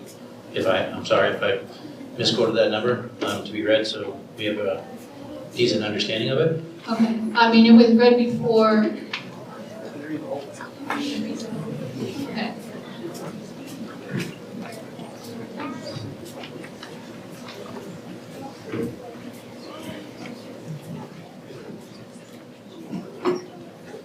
Hi. Okay, I'll read the whole thing.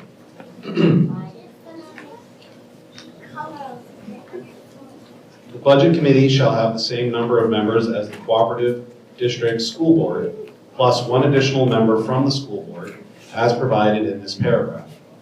The terms of office and manner of election of members shall be determined in the same manner as the Cooperative School Board. Whenever it is voted to establish a Budget Committee, the moderator in the first instance shall appoint the members of the Budget Committee, except for the additional member appointed from the school board, within 15 days of the vote establishing the committee. The members appointed by the moderator shall serve until the next annual meeting, when the meeting shall elect their successors. No member of the Cooperative School Board shall be appointed or elected to the Budget Committee, except that the chairperson of the Cooperative School Board shall appoint a member of the board to serve on the Budget Committee with all the powers and duties of any other member of the committee. Okay? And just how your board is comprised and elected is set forth in your Articles of Agreement, so that would be the process you have to follow for the Budget Committee.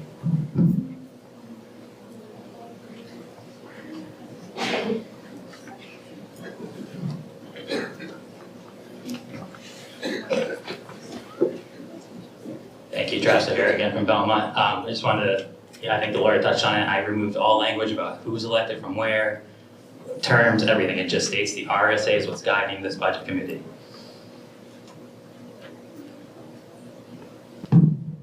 Amanda LeBlanc, Belmont.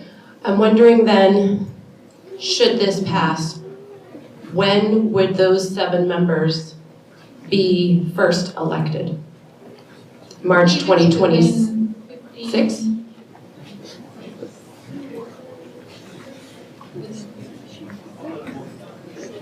Right. So they would first be elected March 2026. Is that? Okay. So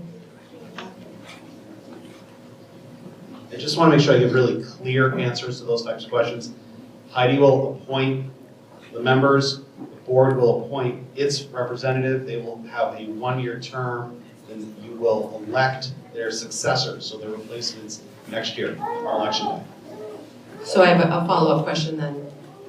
These 7 people who will be appointed would have to be 4 from Belmont and 3 from Canterbury? Yes. How, and those people would just come forward and show interest? I don't know, that's typically the moderator has to then find out how she's going to appoint them. It's up to her. I think we went through this a couple years ago, and I remember asking this specific question. Are we prepared to have a budget committee made up of 7 people who are not elected by the town of Belmont and Canterbury, but rather be appointed by one specific person? I'm just wondering if we're understanding what that means and if we're okay with that. And I just want to make sure that everybody understands that for the first year, these would not be 7 elected people. And they would have official say in the budget. Thank you. Emily Burke, Canterbury. I'm here to speak against the amendment. I think it has not enough information. People going into the ballot box will not know what RS blah, blah, blah. I don't remember the number. So that's what I wanted to say. Rachel Eads, Canterbury. I just had a question about official versus advisory budget committees and which exist right now and what the process would be if you're trying to set up an official versus advisory. I'd love some more info on that. Like, do we have an advisory one right now and this makes it official? Yes, we do. So we already have an advisory one? Yes. Yeah. So we have a budget committee? Correct. We have an advisory budget committee, and that's basically what it is they advise, but they do not vote on the final budget that's coming before. But anyone want to answer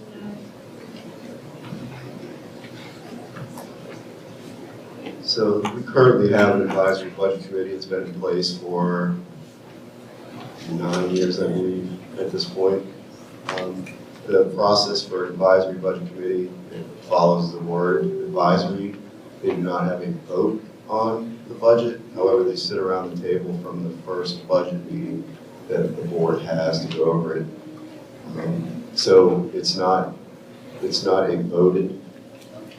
position that's voted by the residents of Canterbury or Belmont. What they do is they submit a letter of interest every year to the school board, and the school board then accepts that letter of interest, and then they become part of an advisory budget committee. We've had consistent advisory budget committee members over the past several years, which has been great. But again, the word advisory is just that. They advise the board when they're developing their budget. An official budget committee, the makeup of that committee is voted on by the residents of Canterbury and Belmont to become elected officials as a budget committee. And they do vote on the school district budget, and the process is the school board puts together their budget, and then it's handed over to the official budget committee. It then becomes the budget committee's budget for them to increase it, decrease it, whatever they opt to do, but it no longer becomes the school board's budget, it becomes the budget committee's budget. That's the major difference between an official budget committee and an advisory budget committee. The advisory budget committee sits at the table from the beginning of the process, and a budget committee, official budget committee, gets the school district budget, and then they start working on it as their budget and present it as their budget.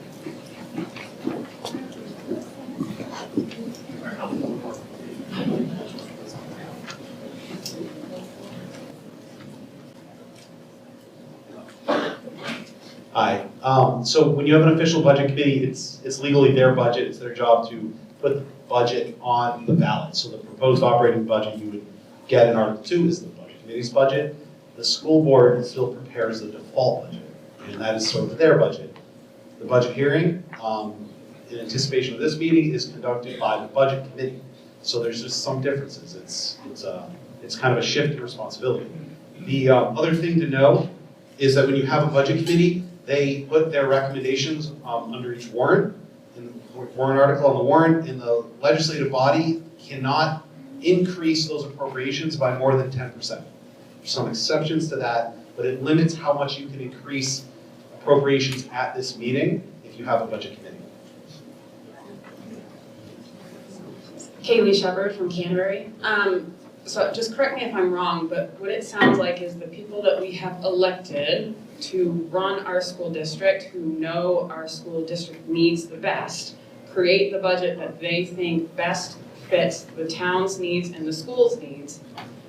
And those are the people who work all year round at this. And then it goes to a budget committee that can do whatever the hell they want with it, regardless of what the actual school district needs. Is that how that works? Okay, so I'm formally against having a budget committee, an official budget committee. But the amendment is So against this amendment, because I'd rather go back to the one that says that it's not needed and it's unnecessary that Jim Miller had initially proposed that's currently on the table before the amendment. But, yeah, the one that we're speaking to now is the current amendment. Right into the mic. Sorry. So what we're talking about now is the current amendment that was just brought forth. So that's what we're having a discussion on, and that's what we'll be voting on, which is for clarification. My name is Sharon Champion, I'm from Belmont. I just wanted to point out during the vote, in case people weren't paying attention, if you look at your school board members that are residents of Belmont and Canterbury, they voted 5-2 against, I believe, the amendment that went forward. I think that going to her statement that they are our professional advisors, that when you look at what they have to say, that should count for something.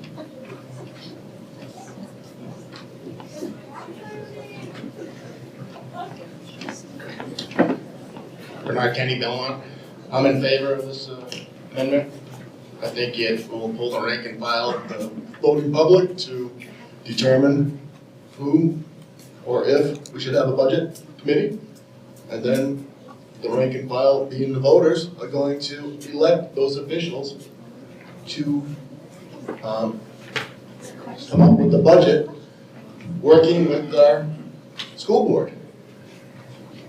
I don't see how having transparency and having somebody from the other side to, oppose, a dollar amount, either for or against a particular part of the budget. At least they can have discussion and say, look, we need this, A, state law, it's required, or B, It's just something that makes life at school easier, you know. So I speak for it. Steve Lindahl, Canterbury.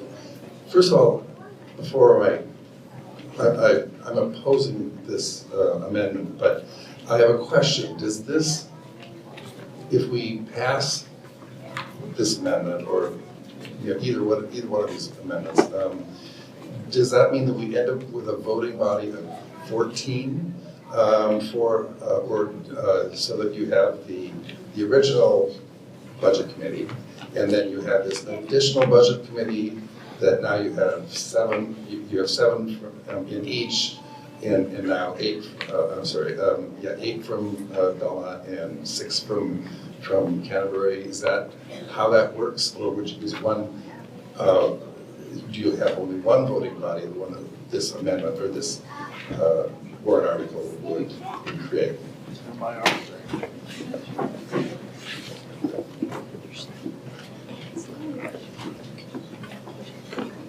Great question. I think Michael sort of explained the board would put together a budget recommendation. They work with their administrators. Then they would pass it off to the budget committee, who literally then takes over. It's their budget to prepare, finalize, to then present at the public hearing. And once that number of budget is finalized, that's what is placed on the warrant for you to discuss and deliberate. So there's one body that votes on the operating budget, and that is the budget committee. The default budget number is a calculation that the board approves. So you've got an operating budget and a default budget. Budget committee is the operating budget. That's it. Okay. All right. So I'm speaking, against the amendment, and I'd like to just point out the issue on the issue of transparency. We have multiple meetings. The meetings are, filmed. They're available to the public. They're on the website. You've got all of the details on the various operating what are they called? The expendable trust funds. I mean, everything's on the website. In video and in text, and you also have this advisory committee on top of that. How much transparency do you need? You need now another budget committee on top of budget committee on top of budget committee, so you've got more and more eyes. I think that this is redundantly redundant. And you are getting, instead of getting something that is more transparent, you're getting people more that are further and further away from the actual working knowledge of what the needs are of the district. And anybody is available, is open currently to have eyes on that whole process.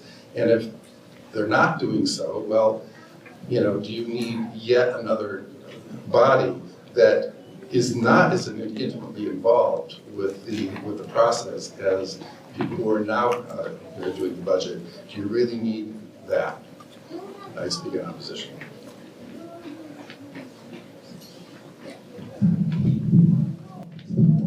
I'm sorry, you have to keep listening to me move it. Tracy Leclerc, Belmont. I speak for this amendment, first off, because I believe it gets it back to the closest to the petition warrant article. That is the reason we do petition warrant articles, is to bring things to our voters. By changing it, we weren't bringing that question to the voters to see what our voters truly want to do. As far as being part of the budget committee, I myself am not able to, because I am the chairperson of the Belmont budget committee, and coincidentally, we always meet on the same days. Willing to negotiate with that later, Mr. Tercey. However, when you talk about budget committee for your town, both of our towns have them, right? When I started 12 years ago, I knew nothing about how the town worked, but I was still elected to the budget committee to sit there, learn how it worked, and be responsible to my fellow townspeople on how their monies were spent. Same thing happens if a budget committee is for your school board. Those people, and I would gladly volunteer to sit on it, are gonna have to learn how that works. There's gonna be a commitment to sit down and learn. I couldn't have told you about our road project in Belmont. Like I know for sure that because of our default budget, Middle Route was not done this year because we didn't have the funds to do it. I really have nothing to do with rebuilding a road. I know the roads I drive on are plowed. That's my knowledge. However, I know what's going on in the town because I sit on this budget committee. My opinion for this, as a budget committee member, very active, my whole family's active in the town, we are constantly asked, what do we do about why are our budgets so high? Our budget is 1/3, or what, they're not comparable. I can't answer their questions because you're 27 million to our 11 million. This gives our voters a chance to say, okay, maybe we do want an input. And I'd like to really hear from the voters because then in turn, I can say, you had an opportunity and you voted no. I speak in favor of this amendment to bring it in the simplest form to our voters. Thank you.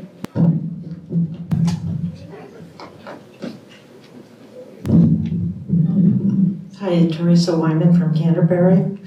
What happens if you can't get enough people to be on this committee? Nobody wants to do it.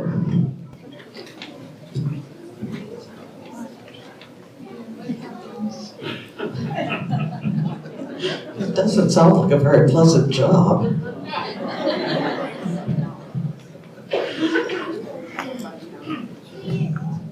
Hi, as a lawyer, I don't like answering hypothetical questions. This does kind of come up from time to time. The board has to find people and appoint them. There's, if you don't have a full membership to have a quorum, I don't know, but the board would then be basically putting forward a budget, but they would have to appoint people to have. So they have to find people that can talk into it. And I'd have to look at the statute on appointing the vacancy, but it may actually be the select board members. If you can't, I don't know. You gotta find somebody. There's no answer for that. Okay.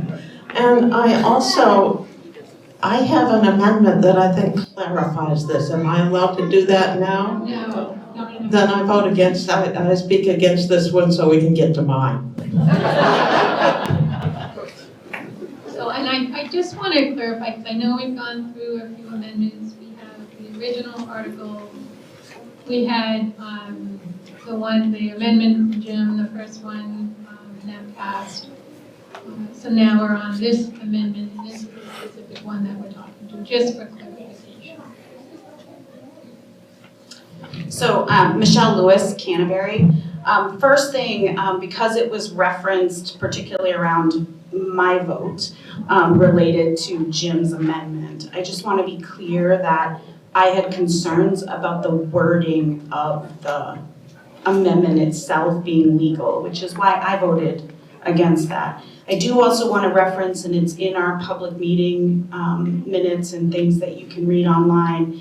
Prior to us, we as a board had to determine whether or not we supported this petition warrant article. And prior to knowing whether there were any issues with it legally, the board, and you can see it in the board book, voted that they do not recommend passing this article. So I just, only because Sharon referenced how we voted as a board as reasons possibly to support, I wanted to clarify my vote, reference what's in the public meeting minutes as well as what's in the board book. Thank you.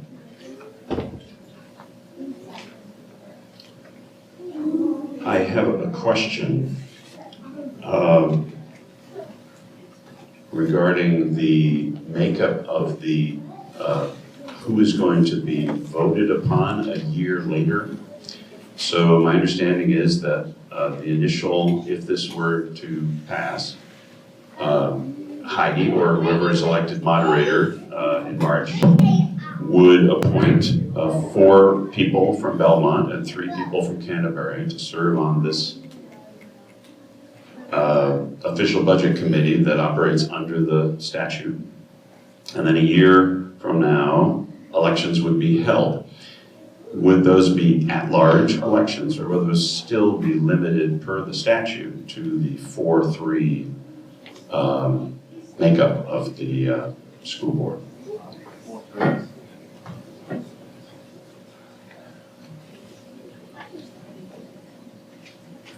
Does anybody have a charger for a microphone? But no, the answer is they are appointed by town. So the word at large can be confusing because it can be how they represent the community and how they're elected. So they are represented by community, 3 from Belmont, 4 from Belmont, 3 from Canterbury, but they're elected at large. So everyone in both towns votes for those members. That's the same process that will be followed for the budget committee. And I anticipate that the terms will be a 1-year term, a 2-year term. They will be staggered so that you don't have overlapping. I think it'll basically follow the school board term process. Does that answer the question? I guess so, but when we vote for school board members now, we vote for, I believe, a Canterbury board member who is from Canterbury, a Belmont board member, and so forth. I mean, so they're assigned to the towns. Yeah, exactly. So would that apply to this? Yes, that's what I mean by at-large elections, which means both towns vote for all the people. In some communities, each town only votes for its members. Mm-hmm. You vote for members from the whole board. You elect the whole board at large. And so that first year, you'll be voting on all the members, and they will have different terms. Right now, you only have a couple board members per election because they have staggered terms. Yeah. Okay. So the thing that disturbs me most, talking about lack of transparency, is the fact that our district's attorney pointed out that should this pass, an official budget committee is permitted to write their own budget, which could be a significant reduction from the budget we actually need, which of course then will involve lawsuits or whatever. But they could make that determination, put it on the warrant as the budget to be voted on, and we can only, as I believe he said, amend to increase by 10%. So let's say they cut the budget in half, which has happened in towns in New Hampshire when people don't show up for things. So that presents a pretty awful scenario. Again, one that could probably be challenged, but would drag on and be a big mess. So I think the intent of this original proposal, which as I pointed out was Belmont focused. If you look at the wording, it's totally about Belmont and single town. That it's about a group of people that have in mind perhaps what the first amendment person had in mind, which is slash the budget. Ultimately, if this passes, that's the capability that an elected official budget committee would have. They're no longer advisory, they have the power. And since they, again, are removed from the school knowledge by one step, that could be disastrous. And again, we can't, according to the statute, make much of a correction to that in a deliberative session, only 10%. So that's a pretty bad outcome. So again, I speak in opposition to this amendment, and am I permitted to call the question?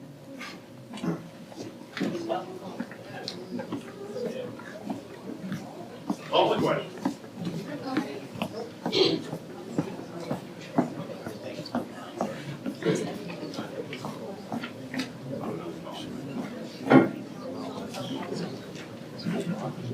Right.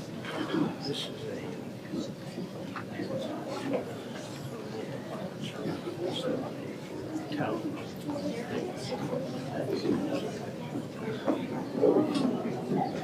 Okay, so I do need to let them have their say, speak to it. Everyone or just? Whoever was in line, when you call the question. Barbara Slayton from Canterbury. Just so I'm clear, I'm gonna say it out loud, please correct me if I'm wrong. Because it was a petition, it's going to go on the ballot.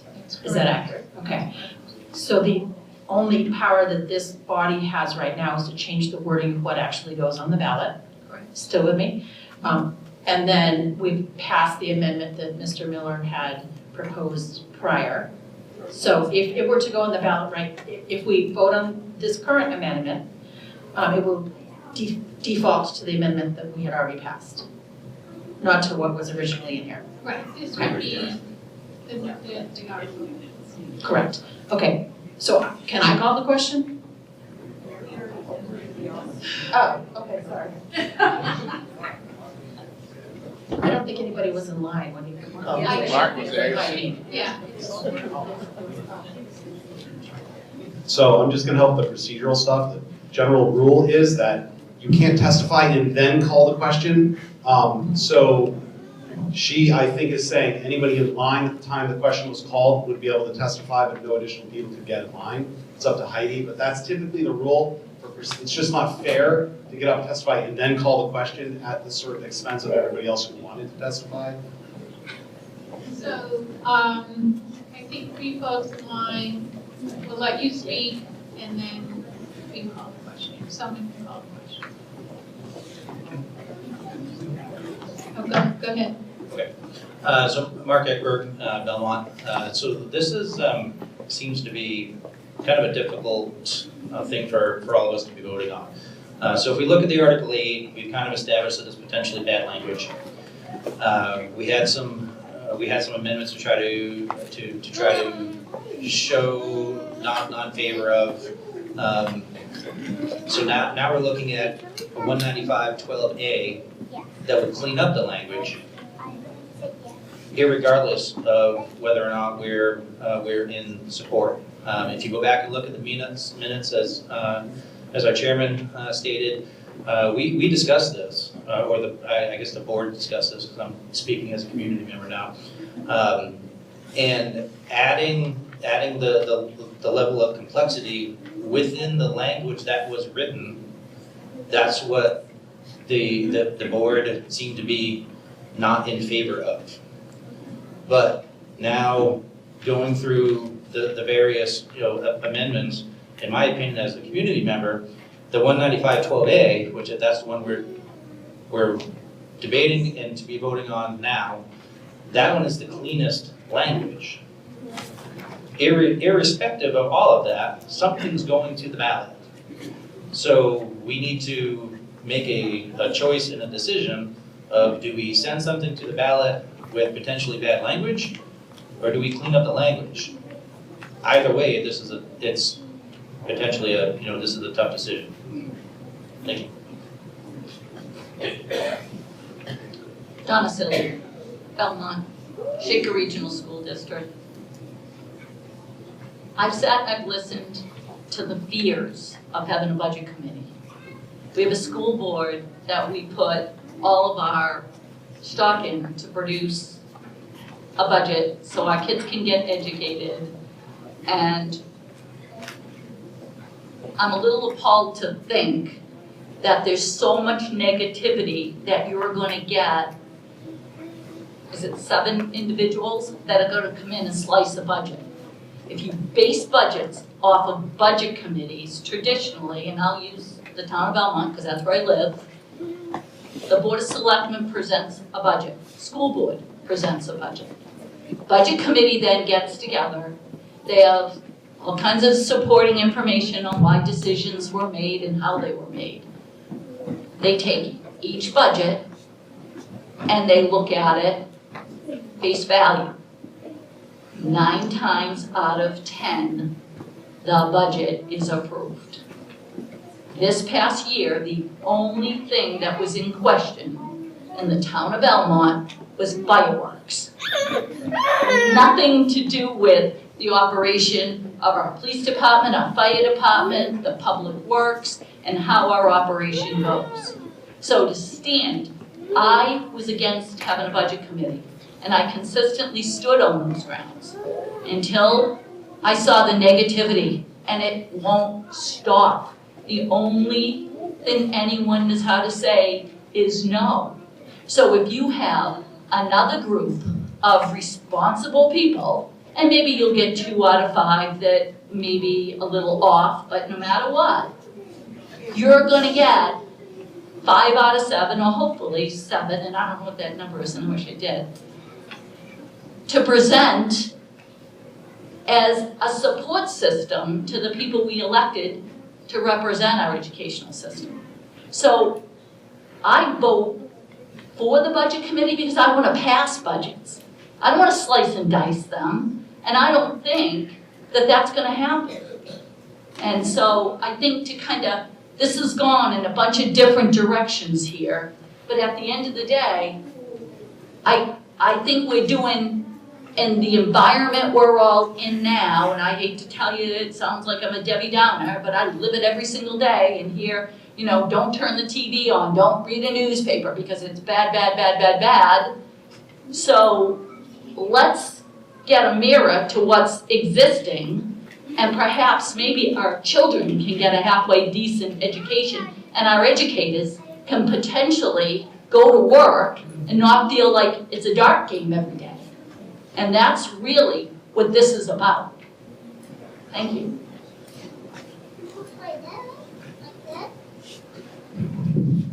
Amanda LeBlanc.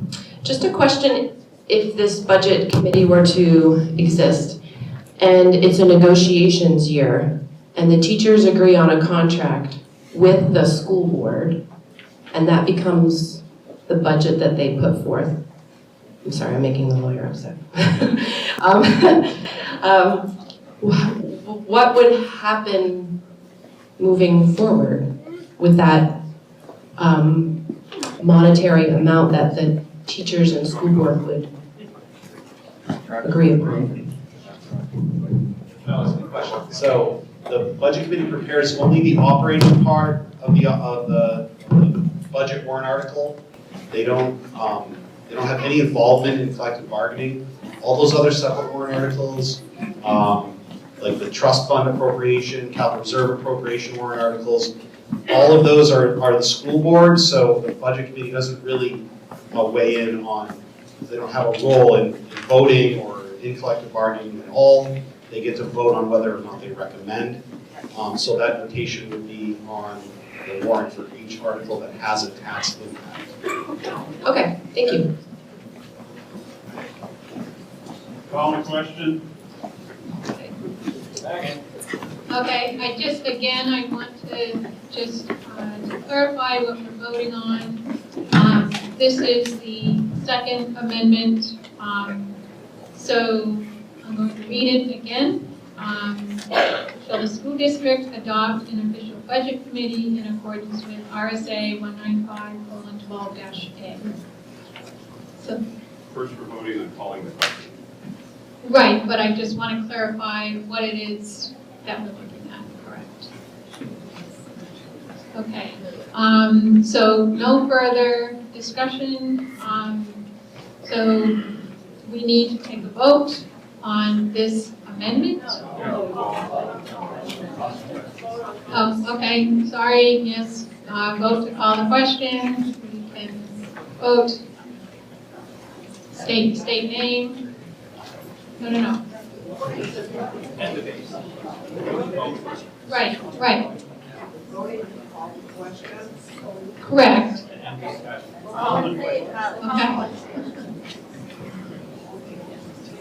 Okay, all those opposed? Opposed? I'm sorry? You have to say the words all in favor. Okay, all those in favor, raise your card. Calling the question, that's correct. All those opposed? Okay, question passes. Okay, Now we vote on the amendment? all those in favor, so passed. Right, correct, yes. So I already read the amendment, so we're voting to pass the amendment that we just had discussion on. So I think we may need counts. So let's vote first. So all those in favor of the amendment, please raise your card. Okay, all those opposed? Okay, I think opposition passes. So what's going to happen then? This amendment does not pass. So we're back to the original petition article. Back to the last amendment. I'm sorry. Yes, correct. That's correct. Back to Jim's amendment from the original article.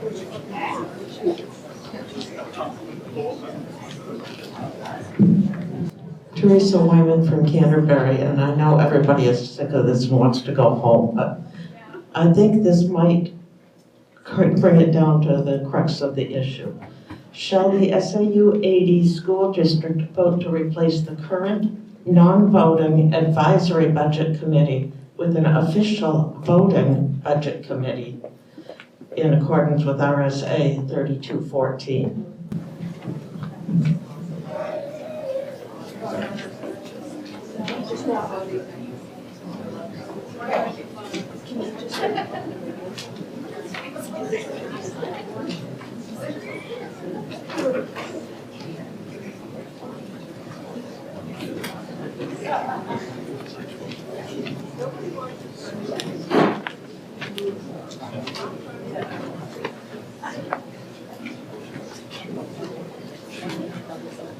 Hasn't been seconded.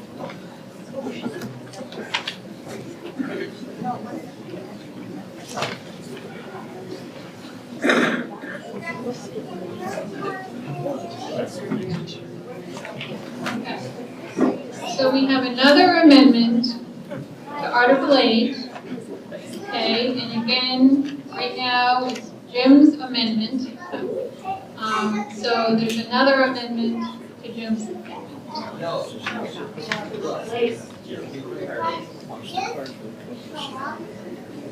Which is Jim's amendment. Right, so it's Article 8, Jim's amendment passed. So I want to get rid of everything else and put mine in. So this amendment is already passed. Okay, so this is on the floor. And now we have another amendment to that amendment that passed. So I'm going to, okay, I need a second to bring the discussion to the floor. Do you want me to show you? Have a second? Need a motion?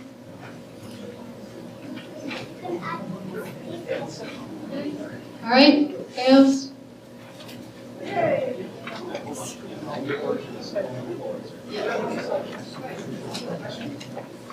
Okay, so we're back to Jim's amendment. Right, right. So this is the warrant article. If we're not discussing that, do we need to call the question, or are we just done? No, we're done. If there's no more discussion. So I just want to know, this amendment. Hold on. Rick Crockford from Canterbury.